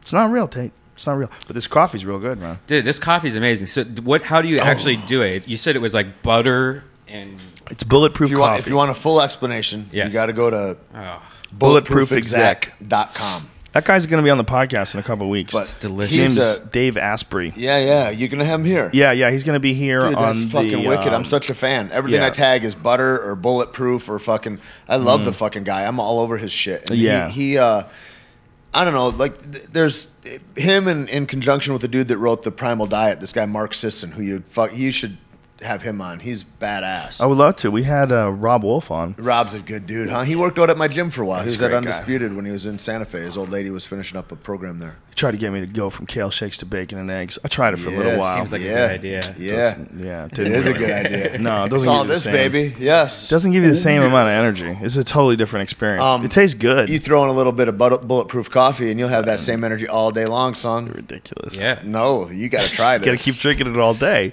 It's caffeine. What's wrong though. with that? delicious. What's It's wrong like with that? chocolate. What's wrong with that? Then you crash at the end of the day. No, you do not. that's You know what- when How you could you not crash? crash? When it's time to go to sleep. And you know what I want to do at that time? I want to crash. Oh, you just switched to Jack Daniels off There's- the butter coffee. What evidence is there that coffee actually is bad for you? Is there any? I mean, I know Yes. that if you go too hard, it fucks your Here's adrenals the deal. up, right? Here's the deal, and you'll talk to Dave a lot about it, but he talks about the mycotoxins, oxytoxins that are all in the blends of coffee and molds attached to coffee beans all the time. And so, especially Whoa. if you're getting them from Starbucks or places like that, like you ever drink a cup of coffee and then all of a sudden you feel like kind of down? Yeah. Like because you're poisoning yourself. Whoa. And so you want to be really careful about where you get What? your coffee from. So I only drink single origin coffee. that it comes from a small farm somewhere. You want to really you become a geek. Yo, dude, I've had coffee before and then I get sleepy. Yeah. What is that from? It's because A lot of people, if you have ADD, also you get that though. Boom. It's the I know mold. I got that shit. It's the mold that is attached to the coffee. Really? So Dave Asprey talks a lot about it. Has this been proven?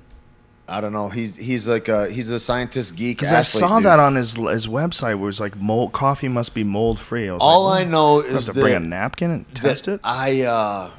That I changed it, and this is all I do, and it's a tremendous difference. It's 1,000% difference. So it's called single origin? If you get a single origin coffee, which just means that you get it from the same farm, if you have a blend or a decaf coffee, your chances of it being mold infested are through the fucking roof. Like 98%. If you go to Bulletproof Exec, he's got an article called "Why Bad Coffee Makes You Weak." Right. So he elaborates on. He even talks talks about how to get stronger from just drinking coffee.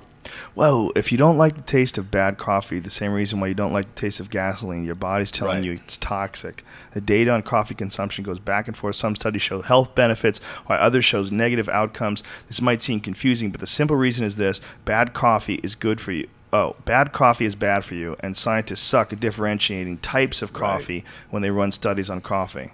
So there's scientific tests that have no science because there's no static model. So you say my Trenta of iced coffee that I drink every day from Starbucks You is probably killing poisoning me. yourself. Yeah. Really? Yeah. As Michael? much as it is when you eat gluten. This is I need it to I've live. never heard this before, and I can't wait to talk to him about this on the podcast. This is He's nuts. fascinating, dude. He biohacked his whole body.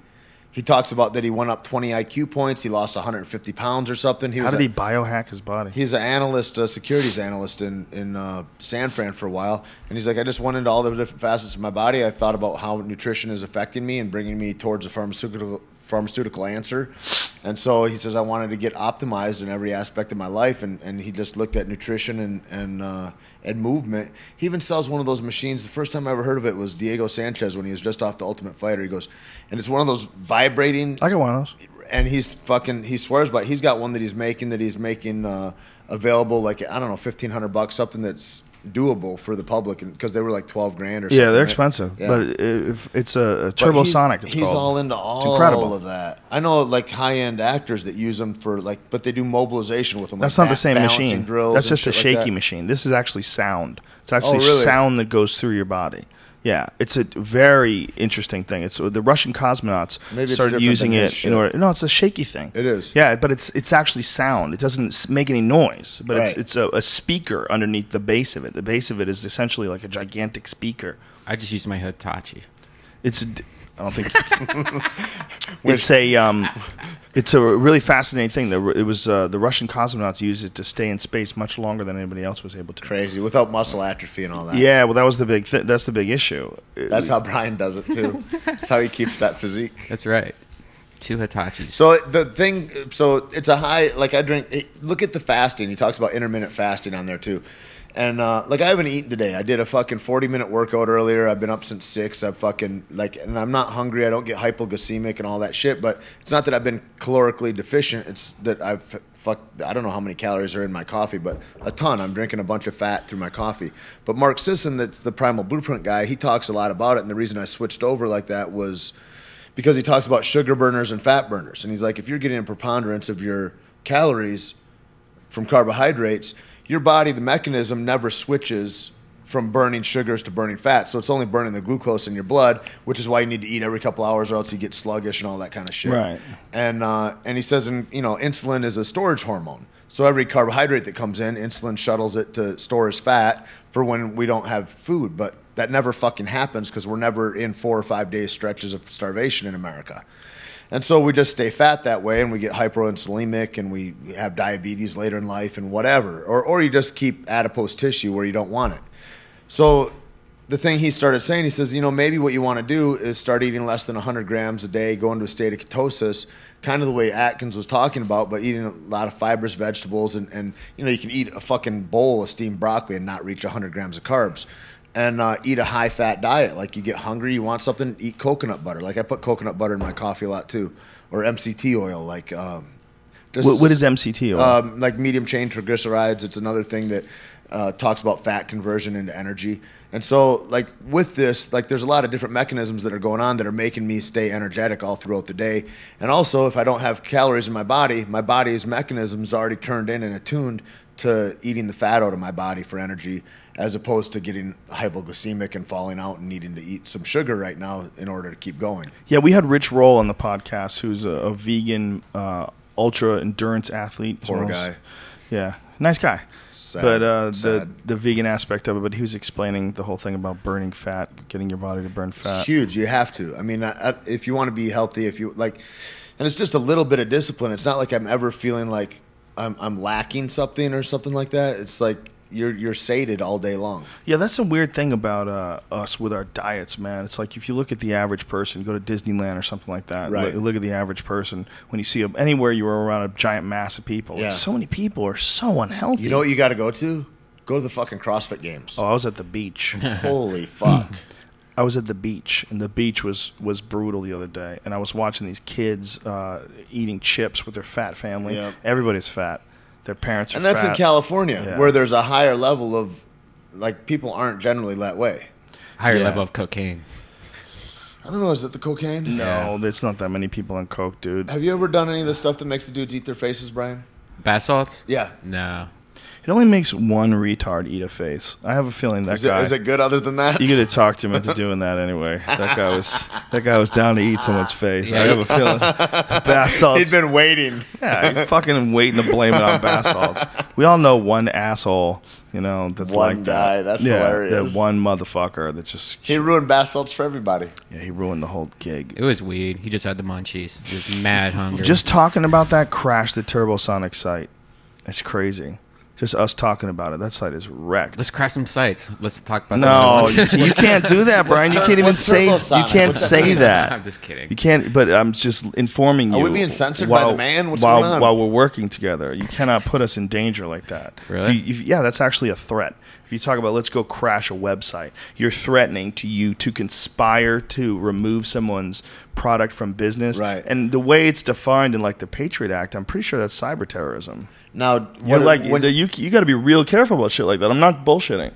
You got to be really careful. what happened with the Sonic Boom site that you're talking Turbosonic is that the device that I talked about that shake. Oh, yeah. And when we When talked you mentioned about it, Yeah. enough people went there that it crashed it out. yeah. Holy fuck. You're It's- powerful, Joe Rogan. It's turbo. It's not even It's that amazing. site. It's actually. You know what's amazing to Turbosonic me use. is like watching this for the last few years, like, and we haven't been around each other a whole lot, but watching the explosion of a podcast, like the way technology moves, and like podcasts just happened, and Yeah. how powerful they are, and then the reaching that it does into the world, it's crazy. Yeah, it's not like anything that's ever happened to me before. There's a big difference between doing shows now, Right. like post podcast and pre podcast. Yeah. Like I always had fans. I always had people Right. that want to come see me, but it's just a totally But different it's animal. arenas. Now. Like, that's what Ari was talking about. I'd asked him, I was like, how does this make it different for you? And he's like, dude, it's fucking retarded. It makes all the difference. Yeah, it's a weird. This is Toronto. This is me just going on stage in Toronto. This is it doesn't even make sense when I hear this. It seems like a lie. It sounds like the Super Bowl. It's fucking rad, dude.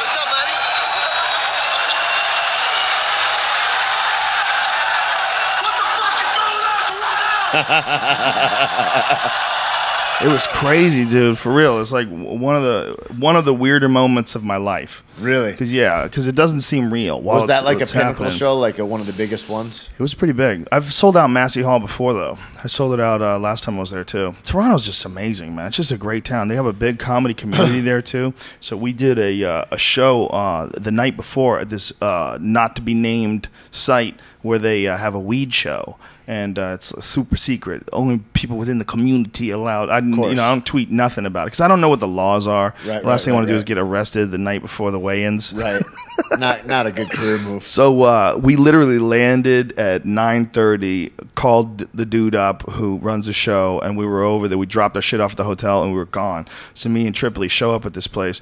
We walk in, we go into the back door, and it's just like this party. There's just people drinking. There's smoke filled the room, and the Iron Sheik is on stage. No. Yes. So we hear, and motherfuck Jabroni, and motherfuck Haran, #1 Greco-Roman, #1 freestyle wrestling. You hear him on stage, like, going through his shit. Wow. And it's just, there's so much smoke in the room. Like, it's like the room is on fire. Does the Iron Sheik burn?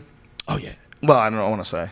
So I did. Too late. Did they I'm have sure he Cyber does. terrorism, Joe. Did they have, Why wouldn't he? Smart. Did they have some good weed Totally at this did place? some cyber terrorism. Did they have some good weed? God damn, did they have good weed in Toronto? It's just as good as California weed. I think it's universal now. I think what happened was when the medical movement came along, the California botanists got on it because they could be out in the open about it, and they started putting out the names of the strains and and telling you this is 70% sativa, 30% indica, and put all the different hybrids out, and then everybody else just ran with it. So now I think when you get good weed, you're getting it's good California weed or it's good Colorado. Colorado is right there with California, but it looks like Toronto's right there too. Like they know what the fuck they're doing, and then Vancouver has like a medical program. They have like something similar.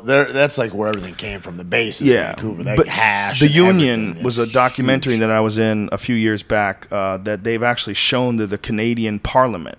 They actually are using it to educate different Canadian politicians because most people don't even know the history of why it's illegal or what a big part it plays in the economy of British Columbia. Like they don't even know, but it's a web holding the economy together. It's a big part of the industry. It's one of the reasons why Vancouver is such a wealthy place. And people don't want to accept that, but it's a fact. It is a commodity. Crazy. It's just as much of a commodity as living in an oil town. It's just as much of a commodity. I mean, that money gets distributed back into the community, and there's a massive amount of it. And it's tolerated in the weirdest way possible, where it is and it isn't at the same time. It's legal and illegal. It's like they let it go. Decriminalized? Is that the terminology? I don't even know how they say it, but you can't sell it. It's like, and they bust people. They find, one of the things in the Union, they found these undercover ones, or underground places where they were growing it they had electricity running underground. Like they found those before in America too. And they also had trains where they had like train cars, and the train cars were all filled with grow house. They're all grow houses. And they just hundreds of yards of trains filled with weed. Yeah, I mean the demand is insane. And there's money coming in, and it's not totally legal. But it's a massive part of the economy. And the Union, if you haven't seen it, my friend Adam Skorgi did the documentary, and I'm in it too. I go crazy talking about weed laws. But it's one of the best documentaries as far as like explaining how ridiculous it is. But in Canada, they watch this. They're showing this to politicians. These fucking monkeys we have in office are not going to sit down and be educated by something that actually makes sense. No. These ridiculous fucking people we have running this country. They say that the lobbyists now, that even like companies like the pharmaceutical companies or big electric or whatever, that they're pushing lobbyists away. The 100 senators that are bought by everybody, they're like, we're already invested. Sorry, like the bribes aren't even counting anymore because the sides are already chosen. It's the idea that you could just bribe someone and give it another name, call it lobbyists. The idea that you can be in fucking office, that's what you're groomed for. Yeah. Like you ask a 12-year-old, what do you want to be, a politician? Kill that kid. Yeah. You know what I mean? What the fuck? What kind of weird kid is I that? love that George Washington shit. Like, fuck no, I don't want that. They're like, we want to make you king. He's like, what were we just doing? Are you guys not paying attention? Yeah. We just got away from that, you stupid. Fuck, man. Yeah, George Washington. Where's the leader that doesn't want to be a leader? You know? Yeah, that's what George Washington. Probably had to do it because if he didn't do it, some other cunt would do it and ruin the whole fucking project. Exactly. Yeah, but that was like unpaid. Yeah. You're like, the whole thing is like, it's taking you away from being a businessman, like a plantation slave owner that he was. And he's like, listen, I got slaves to fuck. I really don't have enough time to run this country. I got wooden teeth and I own a bunch of people. What did you think about that? Did you ever see that Obama wasn't the first black president and all the other 7 or 8 black presidents? I've only seen that from the black Muslims. Dude, there's a website that is dedicated to it, but I'm like, Calvin Coolidge? How come I never thought of that before? Calvin Coolidge. You know what I mean? It's like, my man. He's like, it seems like I should have known that. Yeah, when was the last time a dude named Calvin was a white guy? Coolidge. Calvin Coolidge is black as fuck. He had to be. But these, I wrote an article about it on my website way, way, way back. It was like way before Fear Factor. I was in New York doing a club, and I was walking down the street, and these black Muslims, the black Israelites, excuse me, not Muslims, the black Israelites have, they wear crazy outfits like superheroes. Really? Oh my God, you've never seen it? Oh my God, it's amazing. It's one of the weirdest religions ever. They make fun of regular Jews. These so-called Jews with their curly hair and they stupid clothes. This guy was saying this while he was dressed up like a superhero. Like I'm not joking. I mean, they look like a guy who's in like a movie, like a Charlton Heston movie about like people who lived in the Roman times. I'm like, that's how they're dressed. They're dressed like they're dressed in these crazy outfits. Pulls up on a chariot. And they will read the Bible. You know, saith unto he what you know, and then they would say what he means by that, and then come up with some crazy accent. It's to keep the mud races and the white man and like all the different non-African races. Like whoa, how'd you get that out of that sentence? That's like, awesome. And you have to see some of the videos of these guys because you would swear it's a giant troll. See if you can pull some up, Brian, because a lot of people are not aware of them.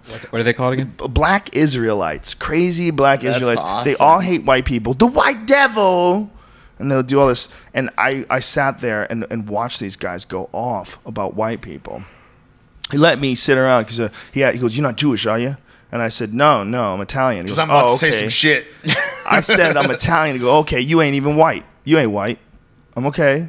I just want to hear your rap, right. You know? But dude asked to take a picture with me. I wonder if the picture's still up on my website. But the picture was me standing there with this fucking guy. Wendy's.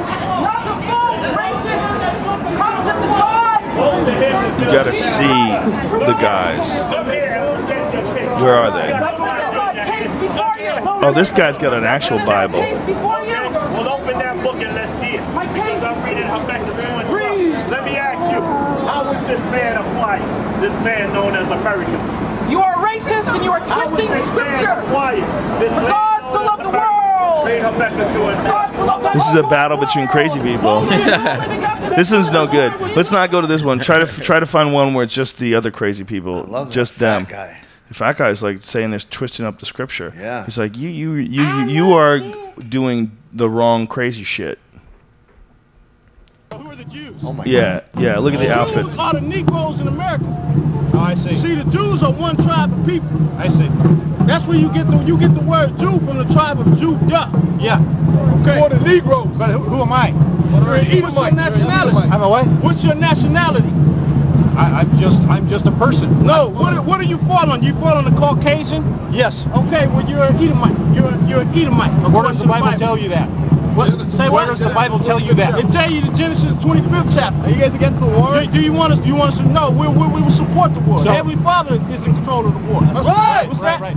So Look at you his awesome claim outfit. That all 12 tribes of Israel are Is that nothing but duct black tape? people. No, I did not just say that. Okay, I'm listening. Who I are said they? the 12 tribes of They're right Israel here. Okay, are the right? Negroes, Okay. West Indians, Haitians, Look, Dominicans, they always have shit written Guatemala, down. Panama, Puerto Ricans, Cubans, North American Indians, the Seminole Indians, Argentina to Chile, Colombia to Uruguay, and the so-called Mexicans. Those So-called motherfuckers- Mexicans. Where's the Chinese they people? live in Mexico. Was Jesus a Jew? Yes, he was a Jew. Okay, so why do you have Jesus painted like That's that? not Jesus. Well, who is That's not Jesus. That's the man called Sexual for Jesus. That's the billboard. If you look at that billboard. That's him. No, the Look at that billboard. billboard. That's him on the left That's hand the on the left family. side. That is the family that painted that image. Yeah. It's a show coming out in April, and they're gonna give you the whole truth in that. That was sick. Okay. This guy's not a good representation of it. The better that's better. representation is they read on. They read out of the Bible and then they twist it up. But it's all basically the same thing. This guy wasn't spewing enough hate. They all yell. Yeah, he was barely doing hate. He was just doing silly. He was going silly with it. He had like a cardboard, like a outfit, looked like a fucking paper bag from I like Vaughn's. how he John's, not Vaughn's.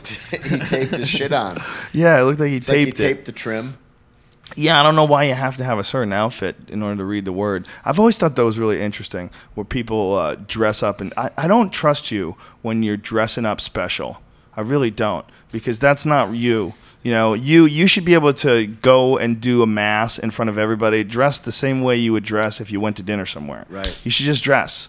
You shouldn't wear like No, crazy outfits and I shouldn't treat wear you a dress. different. You could, if you want to wear a dress, if that's your shit. A velvet dress and a big hat. If seems you're that funny. kind of gal and that's what you want to wear, I think you should be able to wear whatever the fuck you want. But what I don't think you should do is dress like you're from another time period. And I give you extra respect. Dude, all the people down in the neighborhood I used to live, like all the dudes in the black wool suits and all that. And Oh, the yeah. and the funny hats. Some are fuzzy. Yeah. Some are cowboy hats. Some look like a It Christmas wreath. always fucking cracks me up to see those guys walking, and then you'll see a dude with a Bluetooth. It's Yeah. like you're in the 1840s, but you're Bluetooth. Like, that's okay, though. You got to wear this uncomfortable shit all day long. They only wear that one outfit. Yeah. That's the only kind That's of clothes it. they wear. And then I think those poor kids, you see these young kids, you're like, fuck, man. Yeah, they're stuck. They're stuck in a cult. But hopefully they can Netanyahu their way out of there. I feel like that What's we're his all name? we're all Modest Yahoo. cults. Yeah. That guy's a bad motherfucker, and he was stuck in there. I feel like you just got to pick your cult. Yeah, well, maybe, but that's not the one. No. That's too restrictive. The ones that are too restrictive, it's just like people got out of control and they had a Like but jujitsu, that's a cult. that is for a sure. cult for sure. You know? Yeah, The it's whole a paleo brotherhood. movement, all the CrossFit Yeah. movement, that shit's all cults, but it's all good. Healthy You're on a cult cults radio show. That yeah, exactly. This is a cult man. show. Just got to pick your cult, you know? Don't get fooled, dum-dum. Yeah. Well, it's also what we were talking about before. Is people would naturally gravitate towards groups of like-minded people. Because Right. there's not everybody's fucking different in this world, man. There's too many different variables that could affect people. So many variables. Yeah.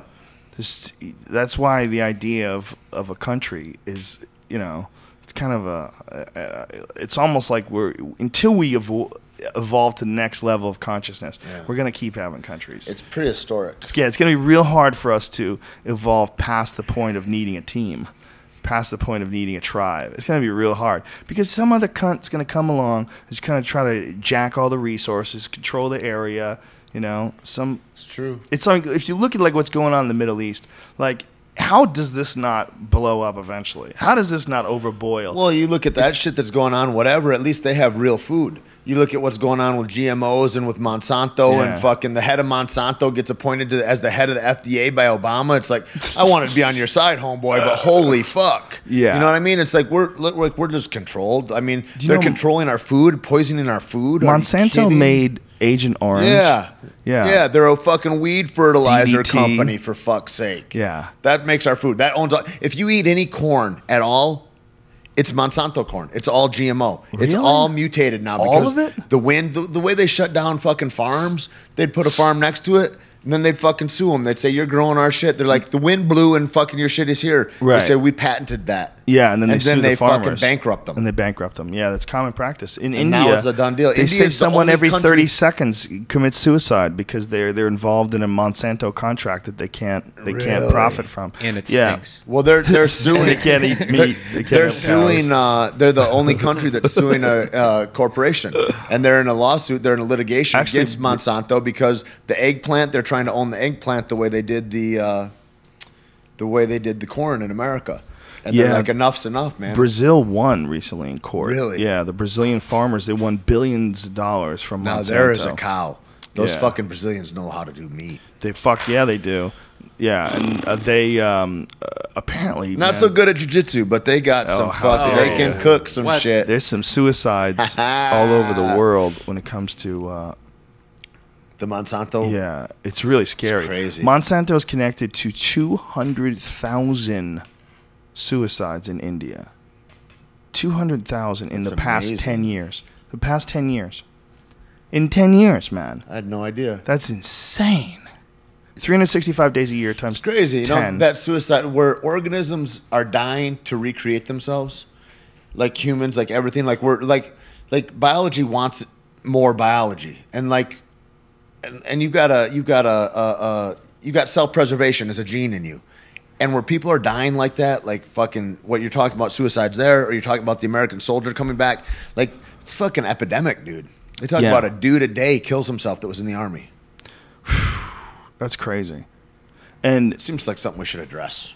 And I mean, you think about that, 365 days a year, 10 years, that's 3,650 years, right? Or 3,650 days. 3,650 days, 200,000 people committed suicide.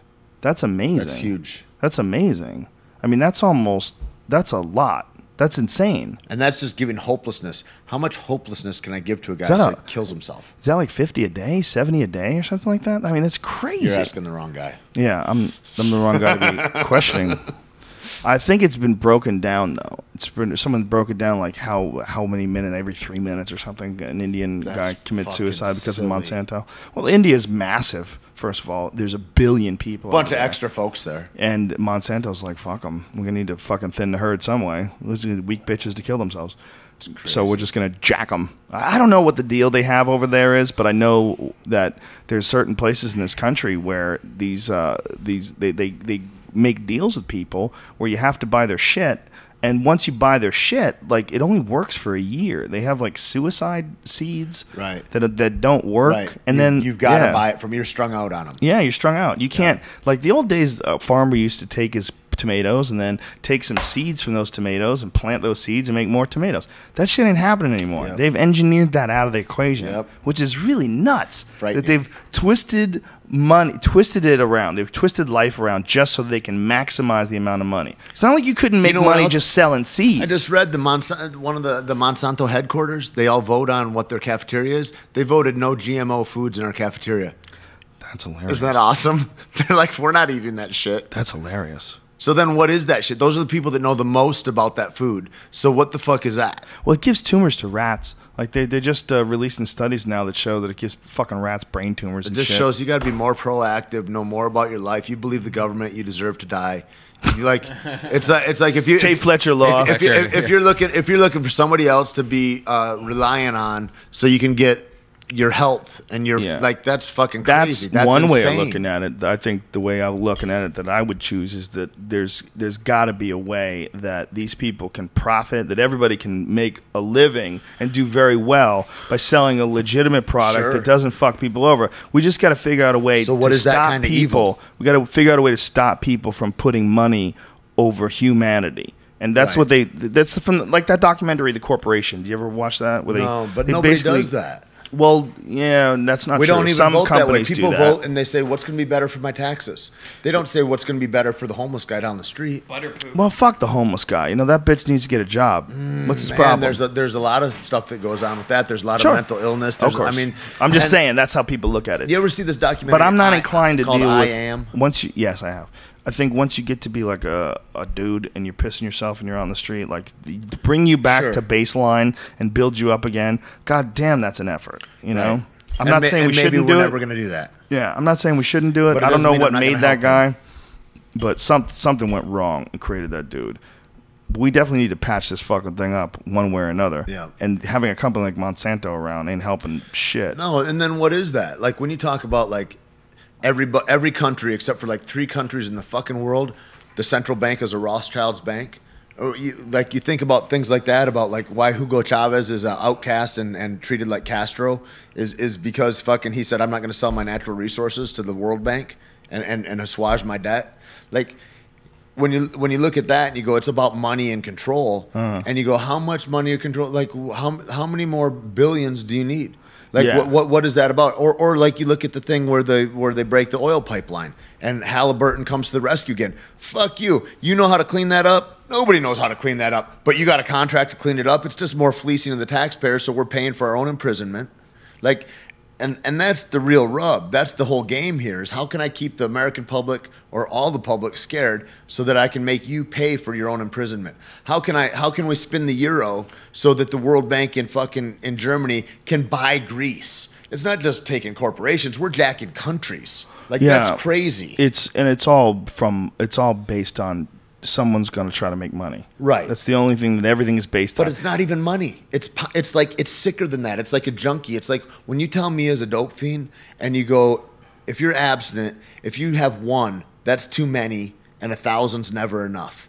It's like it's an insatiable lust for power that they crave because you've already got opulence for forever. So what is it? It's just like we were talking about with the prison guard experiment. It's just human nature. When humans get to a certain point where they have ultimate control over people, they look at the regular people with disdain. They separate themselves from everybody else. It becomes a team of them, you know, these blue blood weirdos who wear fucking eyes wide shut masks and go around fucking each other in the ass on videotape so that they, you know, have something on each other or whatever the fuck they do. Those it's just like anything else, man. They just have too much power. They manipulated the system. There's a rigged system. And they pass money down from generation to generation. And there was unenlightened person teaches unenlightened children to remain that way, and it goes on and on and on. And it doesn't match up to the model of information that's out there now. It's not like we're living in the 1500s where it's really tough to get word out. No one really knows how the fuck anything really works because the whole country's in the dark. You got to go to the library and get books. You can't, you know, there's no cars. It's like that era to get something by in that era. It was almost like balanced. It was normal, but now it's imbalanced because everybody knows it's a hustle. It's not like there's no confusion anymore. Anybody can go online and Google the stories about Monsanto. Right. Anybody can go online and Google lobbyists and find out how that whole thing works. Anybody can go online and read what people are saying that have actually read the NDAA and what a fucking crazy thing it is that Obama passed this. Anybody could do that now. And this wasn't the case when this sort of style of government was born. It's just evolved to a point where it's gotten too big. Well, it's so funny, though, too, about people because nobody cares. Yeah. It's like after the Bush administration, the robbery was obscene and blatant. Yeah. And nobody cared. Nobody cared that he didn't really have a grasp on English. Nobody cared. Nobody cares about Mitt Romney, how crazy he sounds. He's like, you can't roll down the window in an airplane and so you can't get fresh air in the plane. Somebody's got to fix that. Yeah. Like, that's insane. You're an insane fucking person. You're nearly retarded and you're vying for one of the highest offices. But that's not the crazy part. The crazy part is there's grips of people that are on your side. Because he's white. It's so nutty. He's a businessman. He's white, and the fact that he's a businesman, the fact that he's been raiding companies and fucking how about what he said about jobs away he's that videotape of him recently where he's going, yeah, the 46% of Americans that are just taking from the country, they're just scabs on the country, and we got to stop that out. These are people that were paying into all these social programs. That's who he's talking about, is retirees and shit. And it's well, he's talking about he said what he's saying that 47%. Apparently, I didn't know this, but 47% of the people in this country don't pay income taxes. They don't make enough money to pay income taxes. And he was like, those people, I don't worry about those. And they still pay taxes because they pay property taxes. They pay, you know, food taxes on food, sale taxes, everything. Yeah. But he was trying to say that they don't contribute, so they'll never vote for him. And everybody was like, what did you say, you crazy asshole? It's so crazy, So you're like, you can't concentrate on them. It's like, well, you can't concentrate on half the public. On people. Yeah, on half the people. You can't try to talk to them and explain to them that you can help them. Whoa, like he's an elitist. He's as clear and elitist as there can be. I'm not into what Obama's done. I don't like it. He's a prick too. It makes me sad that that's a bummer. That's really had the hope. first black guy that's president who's a liberal, who's a brilliant guy, who's Harvard educated, and this is the result. The National Defense Authorization Act, all the ridiculousness that's gone on with WikiLeaks. Make anybody a terrorist. Yeah. You've got zero rights in court. We can hold you indefinitely. All of that shit, dude. And for him, what I was hoping for, I'm hoping the second term, it is he just played ball the first term. That's my fantasy, which I know isn't true. Chris Rock's been saying that, like, you know, the second term's and you do some gangster shit. I'm like, come on, we'll see. You can't, that's ridiculous. Yeah. If that's really the case, first of all, you can't. Freedoms taken away are never returned. No. It's once you give away some freedom, it doesn't never in the history of the world has it gone back. And I'm sorry, retards, it's not World War II freedom or your great granddaddy in World War I or something, you fucking asshole. It's people that came and carved a fucking country out from England. Like that's the freedom that was fucking bought from with a wholesale clean slate place. Like we don't get that shit back. And ever since then, it's slowly sliding away. Yeah. And those guys that built it back then, they knew that this could fucking fall apart. So they put a bunch of safeguards in place. And essentially, lately, the politicians have been cutting those up and selling those down the river, and all without the support of the American people. We haven't told nobody was even for that. No one's for it. Not only is no one for it, most people don't don't even know it's happened. I mean, I've talked to friends that are like really politically active, supposedly, and you bring up the National Defense Authorization Act, and because it's not on CNN, right? They think like, oh, what the fuck, you know? It's but not, they get to keep real. it off CNN. Yeah, it's they like get to that's keep the it other off thing. CNN. You got to listen to Jamie Kilstein, or you got to listen to fucking. You got to go to other places for that. You know, even BBC. If you go online, you can find information about that. But BBC, Al Jazeera, all that shit. You know, that's terrorist. Yeah, it's motherfuckers. It's a weird, man. We got a weird world we live in, dude. It's very weird. It's strange. We got this woman coming on next week, Amber Lyon. She's from CNN. She seems interesting. Yeah, very interesting. She's gonna break open some massive. She exposed massive censorship at CNN. She kind of told what it's like over there. And we're going to sit down with her next week. And they'll treat her like WikiLeaks. They'll sue well, her into oblivion. It goes back to that thing about with the family on the train tracks. But it's too obvious. At this point, it's too obvious. It's too obvious that there's censorship. When there's issues, especially like the National Defense Authorization Act, which is really an unconstitutional act. It's horrifying when you read what they can do. Indefinite detention of American civilians who essentially have no recourse, no right to trial. They can just detain you. You don't have rights anymore. It's like the whole idea of this country is innocent until proven guilty. And the reason that is the case is because there's a lot of people that got accused of something that weren't guilty. It's that simple. Think about trusting the TSA, the guys at TSA that you walk up on, because that's who is going to enforce this stuff. Exactly. Are people like that? Like that. Indefinite detention under the rule of the TSA. Just drooling. Yeah. They can't control what they eat. They can't control anything. Their flatulence is more widespread than mine. And their idea behind this is that what they're doing is preparing for a fucking Arab Spring type rebellion. Ridiculous. And we're gonna be able to have these things so we can legally do the things that are horrible and immoral. But since we wrote them down on paper, we can do it now. So we're gonna do it. So we're just gonna set it up nice and slow, where we change the country and literally turn everything into a police state. Oh, and by the way, we're gonna have drones. Do you mind if we have drones?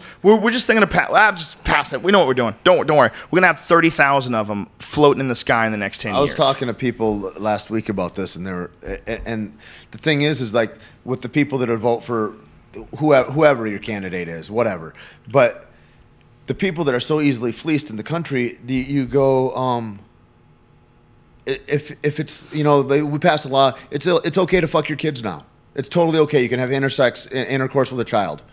Then they go, well, it's legal. At least it's not illegal. It's like it's such a fucking battle cry for numbskulls. Yeah. Well, they passed a law in New York City recently saying that rabbis have to get consent from the parents before the mohel sucks on the kid's dick after circumcision, because a couple kids have died over the past few years because of herpes. So these asshole rabbis... Herpes can kill you? Yes. When you're a baby, yes. Wow. Herpes can kill you. So these rabbi assholes with cold sores are sucking off baby dicks and giving them... This is not... I'm not making any of this up. That was part of the thing. So they passed a law. So now there's a law that says you have to just get the parents' consent and you can still do it. You can still suck a baby's dick because it's a religious practice, because it's a religious act. And they do it because it says that in the Torah that, you know, you're supposed to do it with your mouth because it's the closest thing to it, and because saliva has antiseptic properties, because this is how people lived thousands of years ago. So when they perform circumcision, the traditional method... Purell. Yeah, there's plenty of antiseptics. Although putting Purell on a baby's dick after you cut it seems rather cruel. Body. Get them They're going to be fine. Get them, toughen them up. Toughen up that boy. He's scared of a little Purell in the dick. I don't know, all that shit that's out there, then what do you do with it? What's a recourse when you've got, like, there's nothing you can do about it. You got to make that illegal, first of all. But you can't fight Obama Can't suck and his babies' choices. dicks. You can't fight that. Well, it's so disappointing that a guy like Obama was the one who came up with this. So then what's the recourse? Or not just came up with this, rather, but approved this in office. He had to do a JFK there. He had to stand up for that. If you're going to be a real president, you have to stand up for that. And you have to expose it to the public and say, look, this is an issue that I cannot sign, and this is why. And make a stand and say, listen, you guys can make a lot of money, but you can't do this. You can make plenty of money still. You'll have plenty of control still. Address. Why aren't you talking about that at a State of the Union address? You know what I mean? It's like, why isn't it? Why isn't everybody? Why isn't it a huge issue? And so then the whole thing goes back to me. Yeah, there is. You just turned off my power, though. Really? Yeah. What went off? My laptop. But my laptop is not getting any power. Oh, now it does. See, it wasn't working, dude. I was getting no power for some reason. Yeah. When I turned it off, that switch is probably No, it's not. whack. Well, It's something probably the happened. connection. But I just turned that off and back on, and now it works. Yeah. I didn't touch it before that, Yeah. and it wasn't on. It's magic.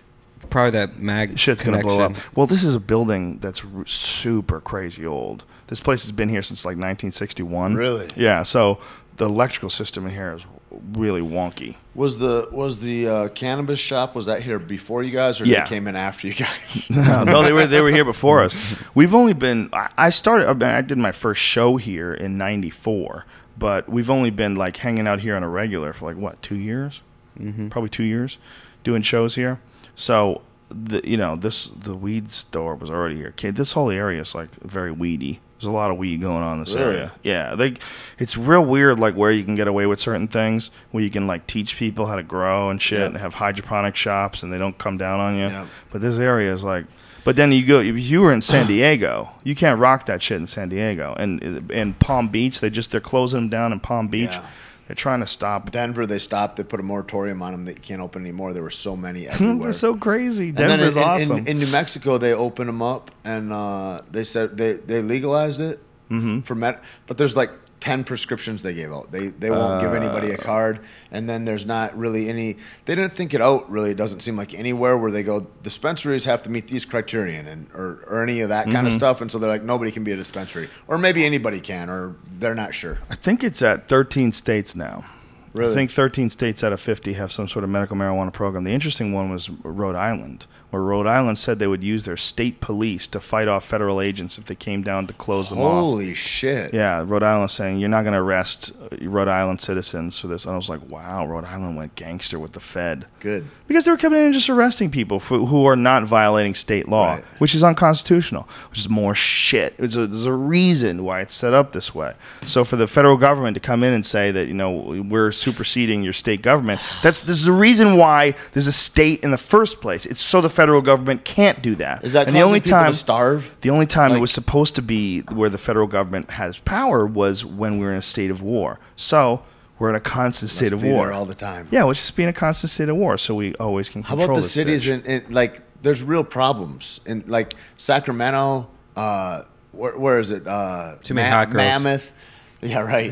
that what the problem that is? are bankrupt. That now their pensions of all the firefighters there, all the cops that have retired. Sorry, we can't fucking pay you. We're bankrupt. Like, who is that fucking accountant? Yeah. Like you're just stealing so much that the state is not the state can't take care of this city that's bankrupt. It's a major metropolitan. Like, that's crazy. There's like 3 in California right now. But we're gonna go ahead and send federal money after some guy smoking weed. Well, what's really Totally important makes sense. is that we police Afghanistan. That's really important. We got to make sure that everything's okay over there. They're training people, and then the people are just turning their guns on the American troops, just gunning them down. They're like, thanks. They're getting freebies. They give them a gun, and they just gun down American troops. I mean, it's happening on a regular basis now. Suicide bombings and all kinds of craziness over there. Dude, we had this guy Shane Smith from Vice.com on, who told us about interviewing these guys who had kids strapped with dynamite. They're talking about how they use kids as devices to detonate bombs. Like a vehicle. Yeah, use it as a vehicle for delivering a bomb. That's a child. I mean, it's scary shit. And we're like, well, we need to be over there. We need to keep that place in line. Like, what kind of a shit job are we doing of keeping that place in line if they got children suicide bombers on the regular? It's like, is there anybody that doesn't love their kids? Like, everybody that has kids loves kids, unless they're really fucked up. It's not like you can't sell me on the whole thing. Afghanis, they just don't like their kids. That's the way Afghanis are. Like, that's fucking silly. It's like in North Africa where my friends would go on merchant marine boats and they'd go, dude, there's people with just their fucking limbs cut off. And I thought it was an epidemic, but they said, no, it makes them better beggars. Like in India. What? And so they'll disfigure or maim children because the best place you're going to get in life is as a beggar. Like, that's how some places in the world are. And so the best, they're so frustrated and so fucked in Afghanistan, or if you want to talk about anywhere in the Middle East where they're like, literally strap bombs onto people and go. It's like, that's not crazy people. Those are people that are so fucking frustrated with their empty position that they're either going to kill themselves like the 2,000 people that are doing over Monsanto in India, or they're going to fucking try to make a statement while they do it. Yeah. That's fucking crazy. Let's look what at a that shit problem. roll of the dice. Fuck. Being born there. Imagine being born in Kabul And what are you going to do for those people? Yeah, a couple you guys ain't with the getting M16 are going to take care of that problem? Really? You ain't getting Seems out. above their pay grade. You ain't getting out, bitch. You ain't going nowhere, right? I mean, where the fuck are you gonna go? If you're born in like Somalia, what is the best you can do? Be a pirate. You think so? Yeah, that's the best shit, right? That's all I mean, there's there nothing is, else. right? You're gonna starve, or you're gonna be like Tommy Lee at the club. Like, I'm gonna be a pirate. Yeah, there's got to be a way to figure out a way to have an impact on people to the point where politicians are forced to recognize that we need another sort of another reconsideration of the way we're running things. That we need like to sit down and like really plan this thing out, because the corruption that we have, it's not that it's necessary. It's just corruption is necessary the way it's run right here. You got to figure out a way. If you can figure out a way to get the internet wirelessly and throw it through the air, how come you can't figure out a way to navigate humanity? Right. How come you can't figure out a way to make things fair for people? Because they kill those. The unfair is what they like. I know, but isn't it funny? They're just pussies that want. It's like they want the cheat codes to the video games. Yep. You know what I mean? They don't want to actually play the game. And that's who runs shit. It's amazing. It really is amazing. It's. I mean, you look at like Tesla, and you look at what happened with like he's like, I can take electricity from the air and give it to everybody for free. They're like, the fuck you can. Yeah. And then all his shit gets destroyed. Like, that's crazy. Well, Tesla apparently was really nuts too, though. They say. Yeah, they say that he had a relationship with a pigeon. He was in love with a pigeon. We can't judge. I'm not judging, but I'm just saying. I think in order to have the kind of mind that can create so many things, I mean, Tesla was involved in. Wasn't it you that was telling me about that though? About like when that he thought that sex was such a distraction that he had to destroy his sexuality. Yeah. Like, that's a guy, like a fucking wicked genius. He thought of the radio. Like, that could do that. Like, that guy, what does destroying his sexuality mean? Like, that's crazy. And that was an encumbrance. Like, I'm sorry, I'm thinking about science too much to think about my dick ever. Like, I think he that's had some sort of a wild. relationship with a woman that really wrecked him. And it was like he was really twisted and confused by it, and it really fucked him up. So there was a quote that Tesla had destroyed his sexuality. That was the quote, that he had destroyed his sexuality, which is really fascinating, man. I don't know what that means, but I guess he made a conscious decision. He said, you know what? This is obviously this is a problem. This thing is fucking my life up, and he was willing to put his money where his mouth is and stop the ball flow. I know a scientist. She was he like made all kinds of shit. He was on like Monster Garage, that what's his name show, and wrote for like Scientific American and shit. Does all kinds of different shit, but thought I'm an experiment and I want to change myself into a woman, and did like a homemade. That would be a fascinating one for your show.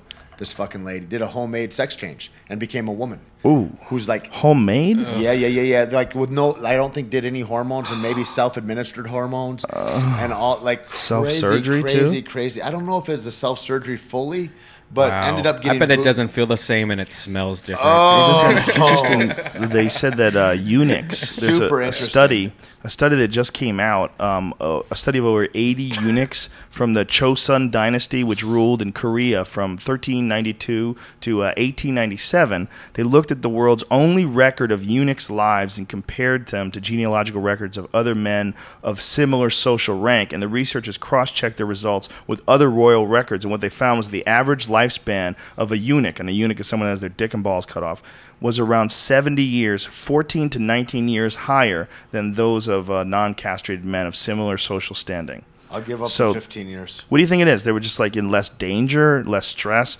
It's probably just dealing with women. And it's probably just dealing with so much of that. The stress of chasing pussy. It's like really bad in your heart. These crazy fucks. Well, how many people would even get out of bed really if it wasn't for some pussy at the like whether to go work out or whether to go make money? It's like it kind of drives a lot of us guys to get out and do stuff. Yeah, it becomes the main motivating factor for a lot of people, especially early in life. And then I wonder how, like, eunuchs are. Why were they made eunuchs? To get taken care of? There was some kind of in servitude, right? And so they're taken care of. They're like on welfare in a way. They're a completely socialist unit, so they don't have any stress about money or about who's going to steal their pigs or any of that shit, right? Right. They're probably. I mean, it said dynasty, so I'm assuming that's like kings, right? Right. So That's interesting. I wonder Castration, which removes the source of the male hormones, increases lifespan in animals. Let's try it, guys. Let's do I'll it. tell you what, man. I had my dog fixed when he was 5, and he changed. He got really tired all the time. He got lazy. He just wanted to lay down. It was sad. It was sad to watch. It was sad. He was always horny and shit, so I was like, oh, I think I need to get him fixed. He's just a poor guy. He's like, he's in, you know, the doctors will tell you. Yeah, the doctors will tell you it's important. One point in time, his balls were aching. I thought there was something wrong with him. He was like going down the stairs and he was yiping. I was like, what's the matter, buddy? So I wound up taking him to the vet, and the vet said, there's a dog in heat in your neighborhood. And his dick and balls were hurting so bad because of the dog in heat that he couldn't walk downstairs. He would yipe. Yep. And I was like, this poor guy's tortured. It's not like I got steady pussy around him all the time. The vet didn't give him release, did he?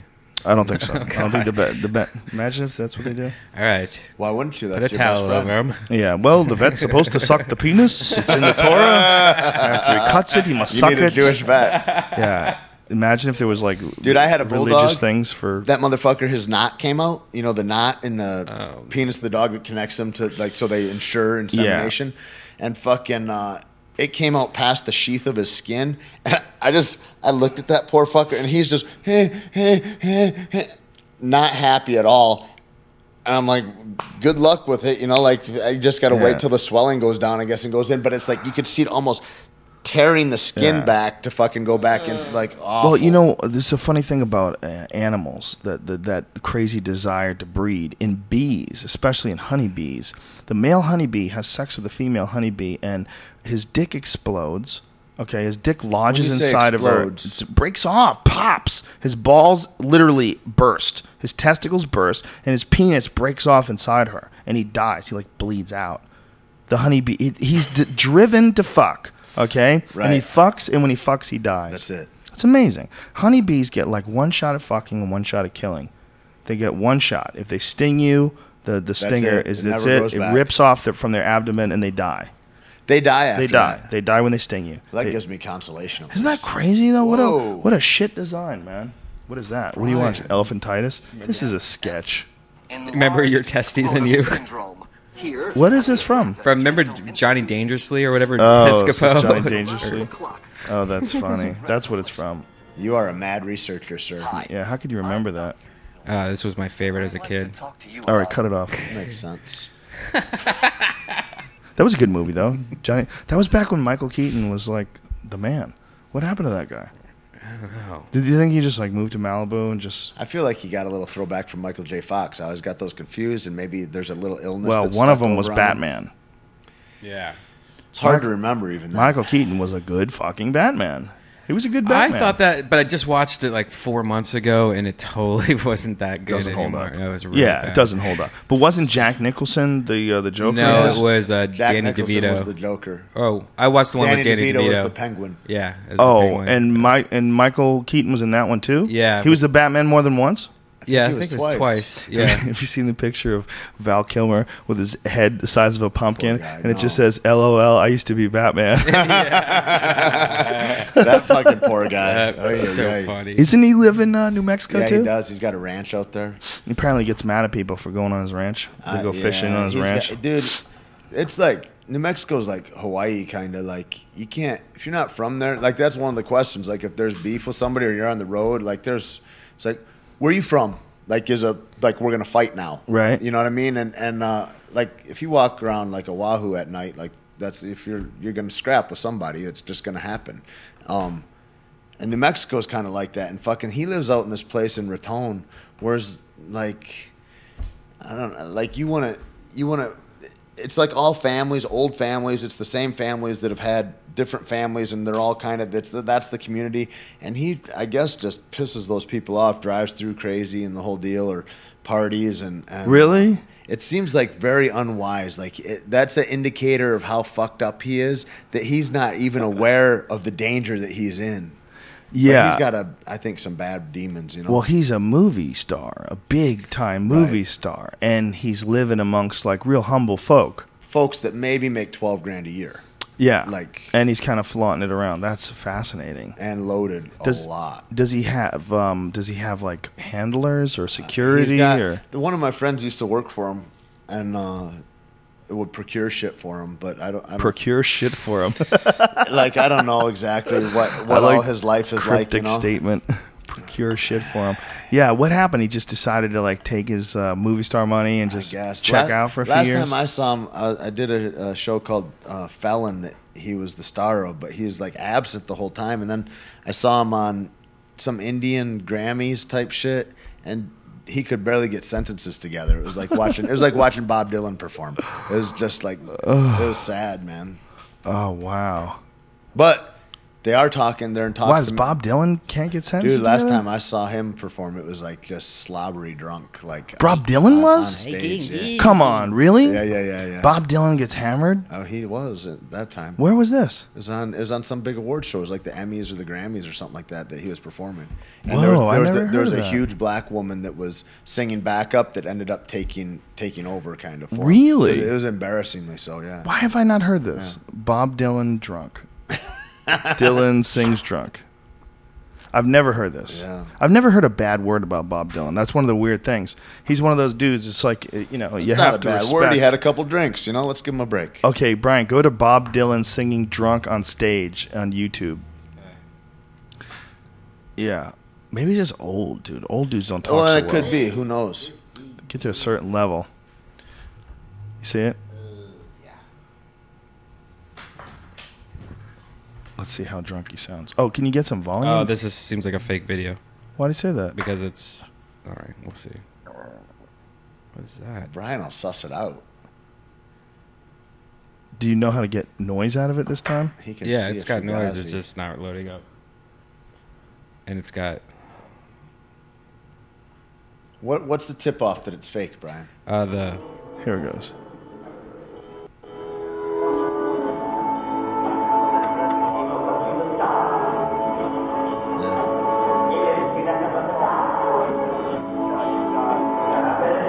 Honestly, that could just be him. That's just someone being old. Yeah. Yeah, I don't know, I think That's a different thing that's than I've off. seen. But there was something else. Yeah. Well, if you Google it, there's like apparently a bunch of them. Bob Dylan drunk, another one. So tell me Some about your people- kettlebells. What about them? What do you want to know? I want to know. Are they shaped like monkeys? or what? Can't talk about that right now. Really? That's- Are they not? that Are they hasn't not been out released. yet? No, Really? can't tell you that, man. You just, Because I need to buy kettlebells for the gym. I'll get you some. Okay. Yeah, we'll get you them through on it. But it's the kettlebells that we have are the same ones from Troy. You know, those big Okay. fat handle. Yeah. They're excellent. They're Awesome. the shit. What do you still have that kettlebell? Yeah, or I've got a the CrossFit studio? Jiu-Jitsu gym. Like my Santa Fe? My 10th Planet satellite has got a CrossFit gym in it in Santa Fe. Are you gonna train down here while you're in town? Yeah. Usually I'm down at Scotty's usually. Cool. Down on Pico. Where's he at? He's at like Pico and Doheny. Okay. Yeah, I don't get down there, 10th man. Planet West LA. Paulo. West LA. Scott Epstein. There's so many different satellites now. Dude, Alders there's how and many? Van How many? Nuys. 50? I don't know. He's got a lot of I different know. I want to go schools. see Alders too, dude. I really want to. I haven't seen Alder in It's a got long a, time. it's at a good Muay Thai gym too, which is a nice little. Nice. Pro, I I see gotta he's got a find lot of good- fighters there. Yeah, I gotta find a good Muay Thai gym, someplace to do some Muay Thai. I need to mix it up a little bit. Do you want to spar or what do you No. want to do? Then No, why don't you mostly just hit get a the guy to pads and hold shit. pads? You know? Yeah, that's good. I like to do drills too. Just the rattle in the dome is not good for you. Nope. I know too many dudes who are getting a little weird just from How many sparring. people that don't quit soon enough? Yeah, You know? yeah. It's a tricky thing, isn't it? I mean, you retired. For folks who don't know, Tait was on season 2, The Ultimate Fighter. 3. Season 3. Michael Bisping's year, the Yep. year that Bisping won. Yep. Tait was on that, and you had a couple fights after that, and you're like, you know what? This is. Yeah, you know, you just get diminishing returns after a while, and you got to make that choice, I think, and go, what's the payoff here? And Right. even if you're really getting really big payoffs, like Chuck Liddell money at that time or something like that, it's like, what is the payoff of forever kind of having like thinking everything clearly? Because I've been knocked out a couple times, and there's times after that where you know that you're not enunciating, or you have to really think, you have to really put thought into your mechanisms to get the words out clearly, and you're like, but you're thinking it clearly, but it's just not going to your mouth. And you're like when I thought that, I'd be like, holy fuck. And I talked to Jardine about it a lot. And he's like, yeah, I'm doing crossword puzzles. I'm like, me too. Like every morning we're doing crossword puzzles after sparring. But it's fucking crazy, dude. That's what real George shit. Foreman said too. Really? Yeah. I don't know that it helped.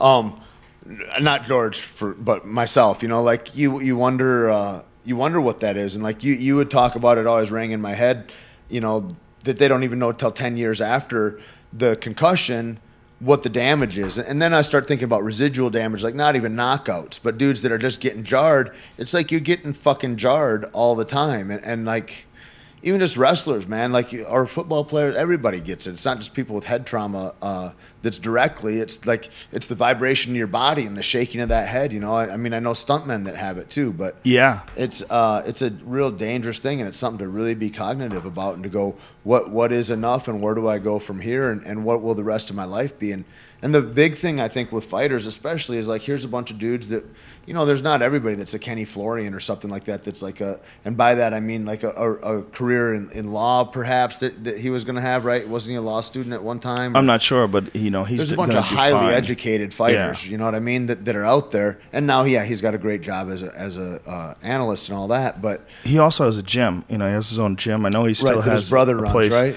I think he opened up a place in Beverly Hills too, where he's going to. Oh, right on. Yeah, he knows what to do. I mean, Kenny Florian's a really smart guy. But there's that kind of thing, and that's only so many guys. And so then you think, you know, all these guys that were working construction or that were working as bouncers or whatever, what am I? Because now I'm a fighter. It's kind of a heralded thing. You get, and people are like in the store and they go, oh, look, he's a fighter. And like, what are you now though? And that kind of getting to the root of yourself at the end of your career and going, who am I without this? Or if you move to a new place, like a new city, and you don't have the same job, you don't have the same friends, you don't have the same girlfriend, you're broke. Like, who are you now without any money in your pocket, without any of that? Like, and really getting to the base of yourself as a human. And it's a scary question. I think that is the reason that guys stay too long in those sports, is because they're like, well, fuck, what would I be without this? Right. And to me, that always seemed like a prison. Like, I never wanted to be in a position where I was going, oh, well, I'm a slave to this because I don't know what else would be possible. And I'm like, I want to live in that infinite possibility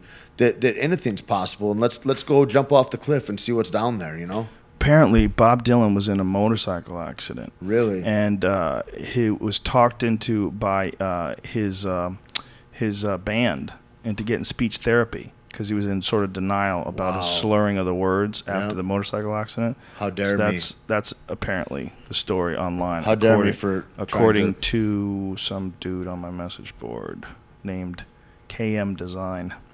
My apologies to Bob Dylan and his family. You're thinking Bob, but you think a good guy's that creative probably has some demons, probably just getting lit up every night. Maybe he just gets drunk and he's got a head injury. Maybe it's both. He's got a great publicist. Maybe he was getting hammered and he's like, I need a good excuse, and he got himself a motorcycle accident. Crashed, son. I'm a victim.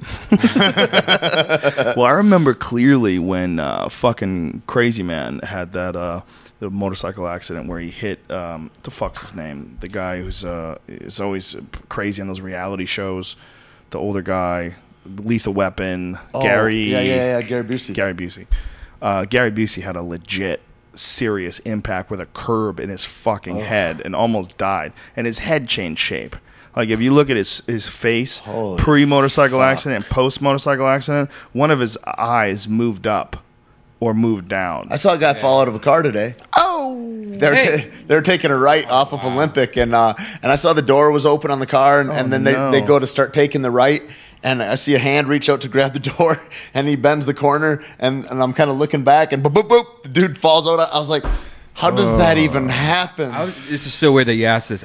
In the last week, I've seen maybe 3 or 4 people fall on the ground. Like, I'm driving, and I just see, like, a woman fall. Crazy. Like, I've had 3 or 4 times this week I've seen it.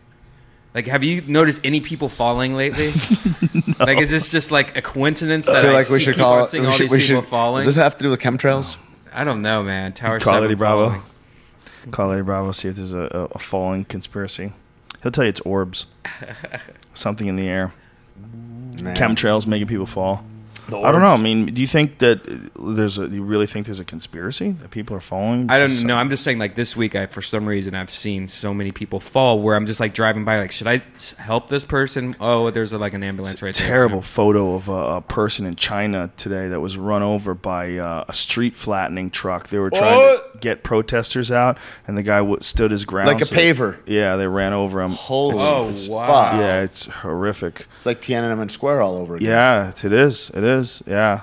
In China, they'll still run you over, man. You're getting, they're not quite there yet. With no here. recourse. They're not quite that yet here, but as long as the government keeps passing shit like the NDAA, that's around the corner. The flattening you with a steamroller act. And now you can't occupy Wall Street. God damn it! It's like you can't. He made that a felony to peaceably protest without a permit. Yeah. And so now that's a felonious act to go and assemble to protest corporations, which our fucking government is simply a shadow for anyway. Yeah.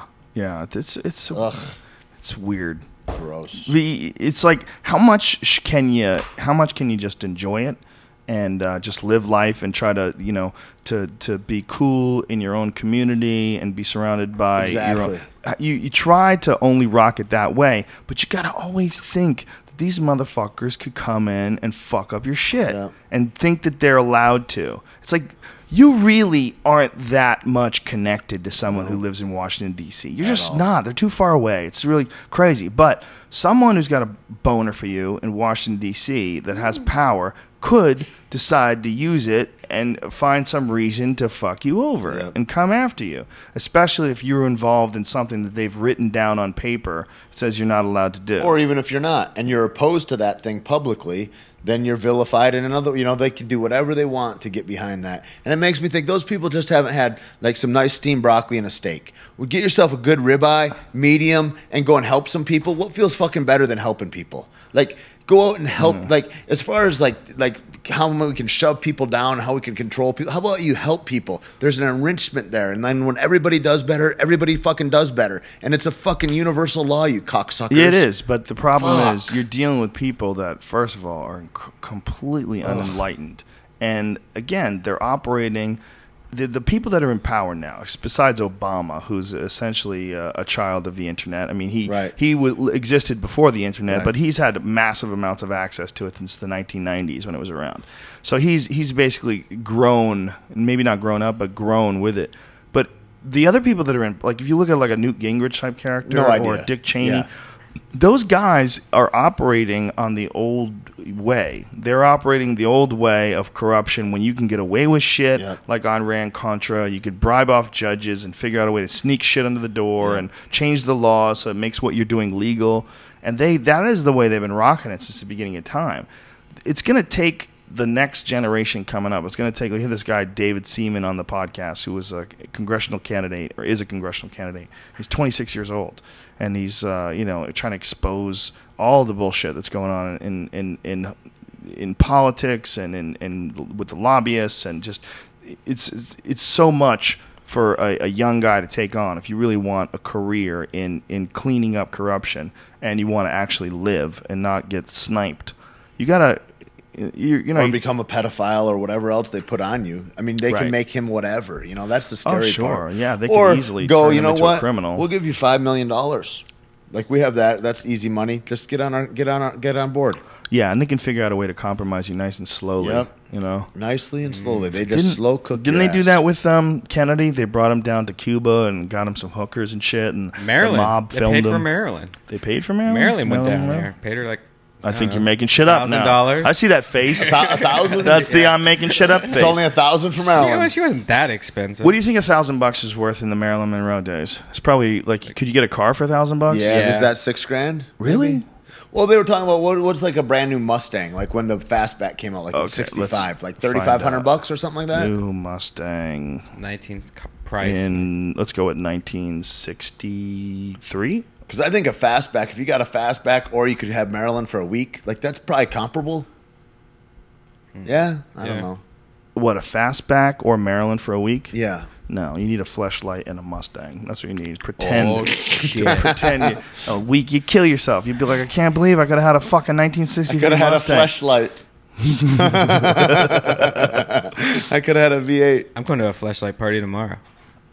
Oh, are you really? Yeah. Fascinating. Are you gonna talk to girls there, Brian? Alexis, Texas is going to be there. Oh, that Awesome. girl's got Big it. old booty on her, That right? girl's got it. Booty. That I've girl seen her is on film. proof that men don't give a fuck about skinny, like stick figure type chick. That Thick is legs not what and we ass. like. Thick legs and ass. That Thank girl you is very much. at least 5 pounds And a overweight. smile. Yeah, Does she ever yeah. not have a smile? Oh yeah, even when she's blowing guys, she's smiling. I've always wanted to meet her.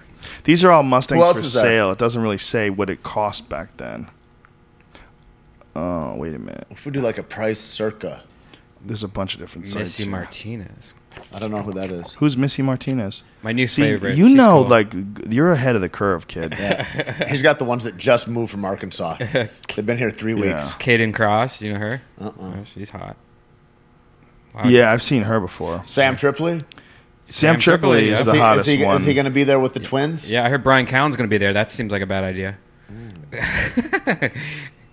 Why is that a bad idea, Brian? What? Why is it a bad idea? Just so many hot chicks. He's going to go crazy.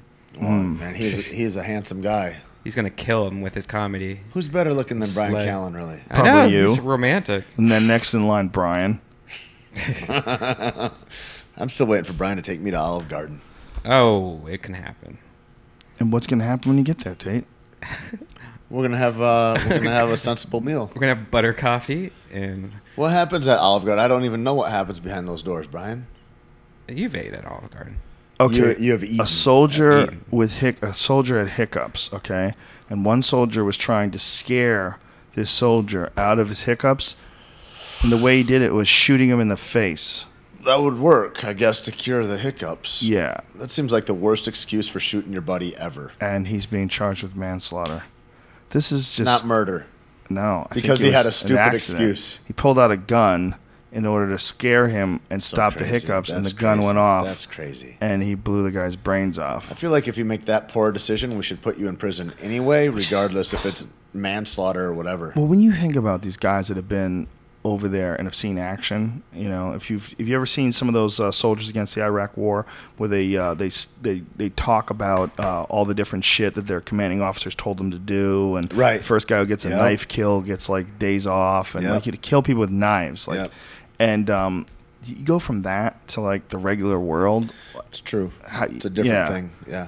You can't. It's almost like you I have got friends to. that were like in Blackwater or that were Force Recon Marines and shit, and it's like it's a different thing that they live with, and that years, I think, like maybe Never. 6 years or something before, like my one buddy didn't want to shoot himself in the face, like every day afterwards, like, and you live through shit like that. You're at a young age, and you're asked to do horrific, unimaginable things for a cause that then it comes to light eventually if you're a thinking person, all like, we're not even supposed to do, like, this is unjust. Isn't it amazing how our depictions of, like, if you look at like theatrical depictions or or romantic movies about war, very little of them dealt with the real horrors of war. Look at our fucking news. Yeah. I mean, if you go to Spain or something and look at the news, there's bodies, there's body parts, there's the horror of what death is. And here in America, we don't have any of that stuff. We got That's why zero. we have 9% unemployment, and Spain has 25%. Is that why? That's the yeah, reason? it's bad. It keeps people out of work. I had no idea. If you want to see violence on TV and reality on TV, you hate America. Oh, We're not ready for that. oh, that makes sense. Who do I vote for? Imagine what it's like for people that have this, like, well, I've talked to a fucking guy. I talked to a guy who was at the Ice House a couple of weeks ago who came and told me about he actually joined the Army to try to pay for school, and then a month later, September 11th happened. Ugh. Yeah, so he got shipped off to Iraq, and he was telling me about what an insane clusterfuck it is, and then how when he first got there, right when he got there, To he was Iraq. like, yep, he was like, well, I guess at least we're coming over here, getting rid of a dictator, getting rid Right. of stopping something You like talked September yourself 11th into it. happening, and then his commanding officer said, what the fuck are you talking about? We're here to get oil. That's what we're here for. Like, his commanding officer broke it down Dude, for him on the way. My stepmom was like that. She was like, well, we're giving freedom to those people and this and that. I'm like, Yeah. if that were even true, tell the mom in Minnesota who just fucking got her boy back in a bag. Yeah. About Iraqi freedom. Like, he doesn't know. Who gives a fuck? Yeah. These are dead people. Like, we're going to push freedom at the end of a gun. That makes sense. It's the ultimate irony, too, is because we got that guy in power. You know, the idea that this dictator... How did he become a dictator? He got a dictator because he's backed by the United States. And then Noriega says, I'm not playing ball. And they say, well, we're going to kidnap you then. A sovereign leader from another country. We send in special ops and kidnap him. The only place where awesome. they rock it in a healthy way is places like fucking Iceland and shit. You gotta go. You gotta go where it's really cold and no one wants to go. And there. those people are down for their country. Like you would never have. You don't have fucking food that's bad for you. You know. Right. I mean, you can eat shit, but it's like there's not like a conspiracy to hurt the populace. It's like the government is for the populace there. I think it's because it's small enough. There's only like 300,000 people in Iceland or something like that. It's so you very could throw small. you could throw bankers in jail there too. They do shit like that. Yeah. Well, I just watched Lawless. It's fucking what is that? Rad. It's a movie about moonshiners and during Prohibition, like Tom Hardy's in it. Oh yeah, that's a good movie, dude. It was fun, man. Did you just come out? Yeah, I just saw it last night. I haven't heard shit about that. You hear anything about that? It was good. You're gonna like it. Really? And like the way they deal with the law. They're like, a couple sheriffs come through and they're like, you're trying to intimidate us, and fucking the brass knuckles come out and shit. And it's like as long as you're righteous, everything's cool. Well, yeah, we'll honor that badge. But if you try to get silly, you want to extort money from us, all right, we're gonna talk with a bat. It's well, wild. that's how people lived back then. I mean, if there was really a time where it was fair, right? Exactly. And we look at it, it's like good guys and bad guys. No, it's bad guys and other bad guys. Yeah, it's all bad guys. It's all bad guys all back bad then. Guys. And that's, we're the end of that. Where we are as far as humanity has ever gone. What we are today, September, 27th or something, and what is it? 25 or 6? September 25th, 2012. What we are today is the accumulation of era upon era of human error, learning, and improving upon that, and society moving forward, technological innovation, conquering different countries. We're at the end of that line. This is like as good as people have ever been, ever. Like right now. The most capable we've ever been. That's what we think. The most information access. What about all the sand people? Oh, those motherfuckers. No, the people that have turned to sand, like the iPhone. What about all the other civilizations? Oh, the people that got whacked out, you mean? Yeah, I mean, maybe, who knows we're the most advanced. They didn't make it. Yeah, I wonder if there's been other civilizations. They keep finding shit. Did you hear about that old cities? Telescope? You ever listen to that dude, a black guy used to work for NASA, Tyson DeGrassi? Yeah.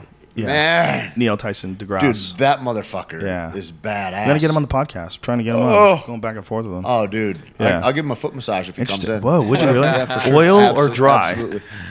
If you wanted oil, I would do that. I would do some lotion. You know what I mean? Nice. For sure. Yeah. I mean, my hands are like pumice stone. Jerking off with them is like torture. I think if there was really advanced societies, it's very unlikely that they reach this level, except for some of the giant stone constructions. That's the only thing that makes you like really step back and go, man, I'm not sure about that. Or that it was intercontinental, that the same construction existed in different continents. That's crazy. But he was talking, anyway, I was listening to that dude, DeGrassi. Yeah. And he was saying that they have a telescope that's like, I don't know if it's 100 or 1,000, what he said, times the Hubble telescope was. that they could construct, but it would be $10 billion. And that they just wouldn't fund it. And he said, to put it in perspective, what $10 billion was is what from 1956 or whenever NASA was created, what has been in that program since then has been about that. Or what 1 month in Afghanistan is $10 billion. But they won't fucking make this telescope, which they say they think they could see the origins of fucking time. That you could look back through space and see the origins. But we don't want that. That would upset the apple cart. Well, why isn't there like a good contract to be made in building that thing? That $10 billion it cost to build that. Wouldn't there be like a company that can profit off of that? Dude, you got to get him on. He would be fascinating as fuck. That is an amazing thing when you really look at that number, like how much money that is. And what it is, really. Yeah. I mean, and these guys are talking about, the president, whoever's the naysayer against whatever president is, there's trillions of dollars. That doesn't even mean anything to me. You might as well say we're headphones in debt. Like, okay, like I don't like, cool. When you get to like be 13 trillion. Yeah. It's insurmountable, right? I mean, We're isn't it? 1,400,000 ampules in debt. Like, I don't know what any of that shit looks like. Okay. Yeah, and how does it that work again? The Federal Reserve So is silly. what is the Federal Reserve? No, nobody understands silly. it. I used to think they understood it until the crash, and then I was know like, what I "Oh, got? you guys don't get it either." I got a bunch of fucking $100 bills, the old school little small head They $100 still worth bills. something? Dude, they're all in Louisiana. And then I'm thinking, what is all the old ass money that's around here that's just buried and in mattresses? Like, those are mansions fucking everywhere around But it's there. at one point in time, is it worth anything? Like when your money goes out of Right. print, like if you had some Civil War era money, Right. it's not good anymore. It's got to be in real good shape if it's good, because I watch Pawn Wars. Yeah, but even then, someone has to buy it. You know Right. what I'm saying? Yeah, yeah, yeah. It's not like you can go in the bank and go, Right. "Hey, can you give me $1 million?" Right. This is my $1 million in Right. 1902. Like they had totally different money back then. It's weird that gold still has value in that way, since it doesn't back anything anymore, really. Yeah. Yeah. Right. Yeah. What does it mean? Well, it's still good for things, conducting. It's Like the good. Anunnaki. The Anunnaki. It's good as a conductor. It's good if you want to have better looking teeth. You could bling them up. You ever thought about rocking a gold tooth? Yeah, I got You this could one's pull a fake gold right tooth. here. Yeah. So I was thinking of doing platinum or something right off to the side That'd too. be of pretty my- dope. That'd be Be kind of good, right? pirate-like. People are like, oh, your career would be fucked up. I'm like as if looking like Cindy Crawford has ever been my career. Like being more fucked up looking would be bad. I got a big old pumpkin head and tattoos everywhere. Your career would Isn't be that fucked hilarious? up. People are so Like, funny about what they God think damn. will and won't ruin your career. Like they got it figured out. I love that line. Those that say that tell you how to do it never did it. Like there's so much. It's such uncharted territory. The whole thing. If you want to live a different life, then it's like get up, go to work, fucking go back to get married, go to church, all that shit. Tate, you should go super crazy and get some breast implants. That's the lady that I'm talking about. She did. Brian, that why shit. would you even say that? That doesn't even. That doesn't even Because make if he sense. wants why to- would a man want? Because he's breast so implants? attracted to me already. Yeah. He wants you to be a woman. That he I wants do. me to. but he wants doesn't to have a little understand. bit of. If you Big had a girls. relationship with Tate, you would be the woman. No. You know, Yes. the most. Are you kidding me, Brian? Yes. No. We could prove that right now. I don't know who you think's coming through the door to help you. Well, if you want to show off in front of Joe, but we all know. Oh, we all know. We all know where your love lies. That's right. Yeah, dog. Tait Fletcher. Follow Tate on blushing. Twitter, ladies and Oh, he's gentlemen. blushing. Tatemus Maximus on Twitter. And if people are in Santa Fe and they want to go to your gym, Yeah. what's the gym? Undisputed Fitness. Undisputed You can Fitness. find that at undisputedfitness.com or CrossFitSantaFe.com. And look for Tate in 10th Fright Planet Night. Jiu-Jitsu Santa Fe. Powerful 10 Planet Jiu-Jitsu Santa Fe. I saw Yeah. Tate in Fright Night. That was a good goddamn movie. That was a good movie. was fun, huh? Fun. Yeah. Good vampire Yeah, movie. It was yeah. like it was a real vampire, not some fucking pussy that can go outside and sparkle. Yeah, I like that. It was real. Dude, but the big thing's coming up, dude. That Arnold Schwarzenegger, they just started doing for Expendables. They did the trailer. Yeah. And it's called The Last Stand. And there's some awesome shit that I did in there. Just Oh, yeah? fucking wrecking myself. Like it's fucking fun, dude. And that's in the Expendables. That'll be coming up in January. No, they just did the trailer for Expendables. during the Expendables. Yeah. Oh, what is the name of that movie? The Last Stand. Oh yeah, I heard It's about Arnold that. Schwarzenegger's comeback to film Oh, deal. that's awesome. Is it good? Is it fun? It was fun to do. Who knows what it looks like after they. Did you hang with edit him? it. Yeah, he was cool as shit, dude. He was funny as. I mean, he's got jokes about Maria. He's like Really? he's in the bus. We're filming the scene, and the phone's supposed to ring, and it's supposed to be the terrorist. Like my boss is supposed to be calling them, and they're rolling. And I don't know, dude. When like the way I look at it, like I'm nobody, and like when they're like. To have a shot fucked up because you would be like mortified, you know? Right. He's there and they're rolling, they got it going, and everything's going good, and da da da da da. And the phone rings, and he's like, "Hello," and he says, "Maria, I told you to never call me here." And like right in front of production, like he's funny, man. Wow. he's a funny. So he dude. sensed And the super tension. cool, laid back, just sets everybody at ease. He eats in the cafeteria with he's just a fucking cool guy, man. Well, he's just banging housekeepers and maids and shit on the regular. I heard he was guess getting back together with. Really? That's what I heard. I don't know. But he's super kind, man. I don't have a bad thing to say about that dude. He's an interesting cat, that's for sure. And all his people were super cool, man. Really? Yeah, everybody was dope around him. Because Like, they're always depleted of sperm. just you They're constantly why just is that? coming all the time. All the time I'm coming. Yeah, I thought about. I'm like, what do you call him? Like Mr. Schwarzenegger, Arnold, the governor? Like, because Yeah. most people that are in office, like they're the governor or the president forever, right? Yeah. And then I'm like, fuck that. Anybody can be the governor. Arnold is like Yeah. that's a whole establishment unto itself, man. That is a boss. He's a brand. Oh, certainly a brand. Huge. All right, tomorrow we got Ian Edwards, ladies and gentlemen, very funny comic from New York who's now living here in Los Angeles. He will be with us tomorrow. And again, this weekend, I'm with Duncan Trussell. Joey Diaz is a no-show. No. Some new thing came up that he had to do, so he can't make it. What the But fuck? hey, you can find him Mad Flavor. Contact him. I told Joe Rogan I wasn't doing that fucking gig.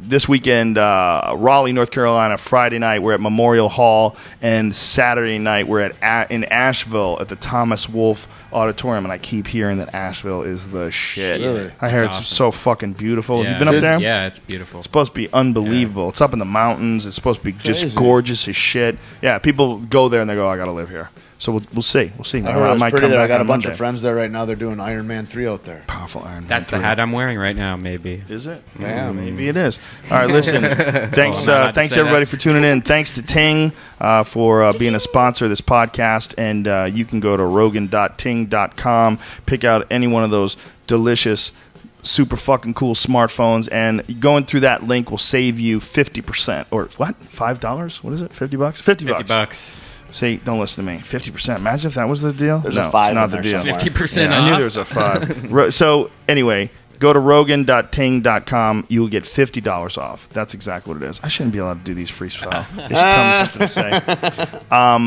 Ting, again, has no contracts. All of it is explained at ting.com, but it's an excellent service, and it goes through Sprint. So go there, check it out, use that link, and you can cancel anytime. It's not like anything else. It's a sweet deal. Also, we're sponsored by Onnit.com, ONNIT, makers of Alpha Brain, Shroom Tech Sport, Shroom Tech Immune. Get yourself some hemp protein, son, kettlebells.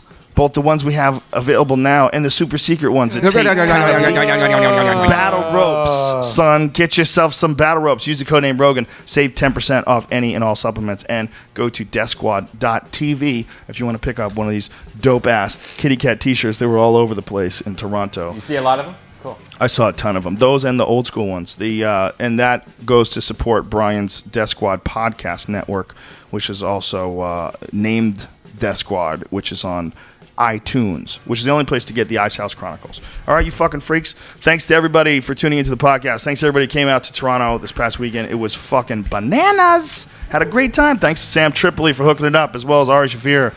Ari's new CD comes out today, ladies and gentlemen. Sick. It's awesome. Yeah, and if Check you out the CD cover of that. Have you seen if that? you go, put it up. If you go to Ari Shafir, SHAFFIR on Twitter, unknown code it says. Come on, you know what I'm talking about. Twitter. Why are you trying to pretend? I'm going blind. I can't even read what I'm writing on Twitter. If you go to Ari's website, it'll show you how to get it. You can get it from his website, which is arithegreat.com. Check Or, that out. That's so awesome. Oh, yeah. I saw Revenge that. for the Holocaust. He's a big Jew spider going I after hope it Hitler. doesn't hurt him.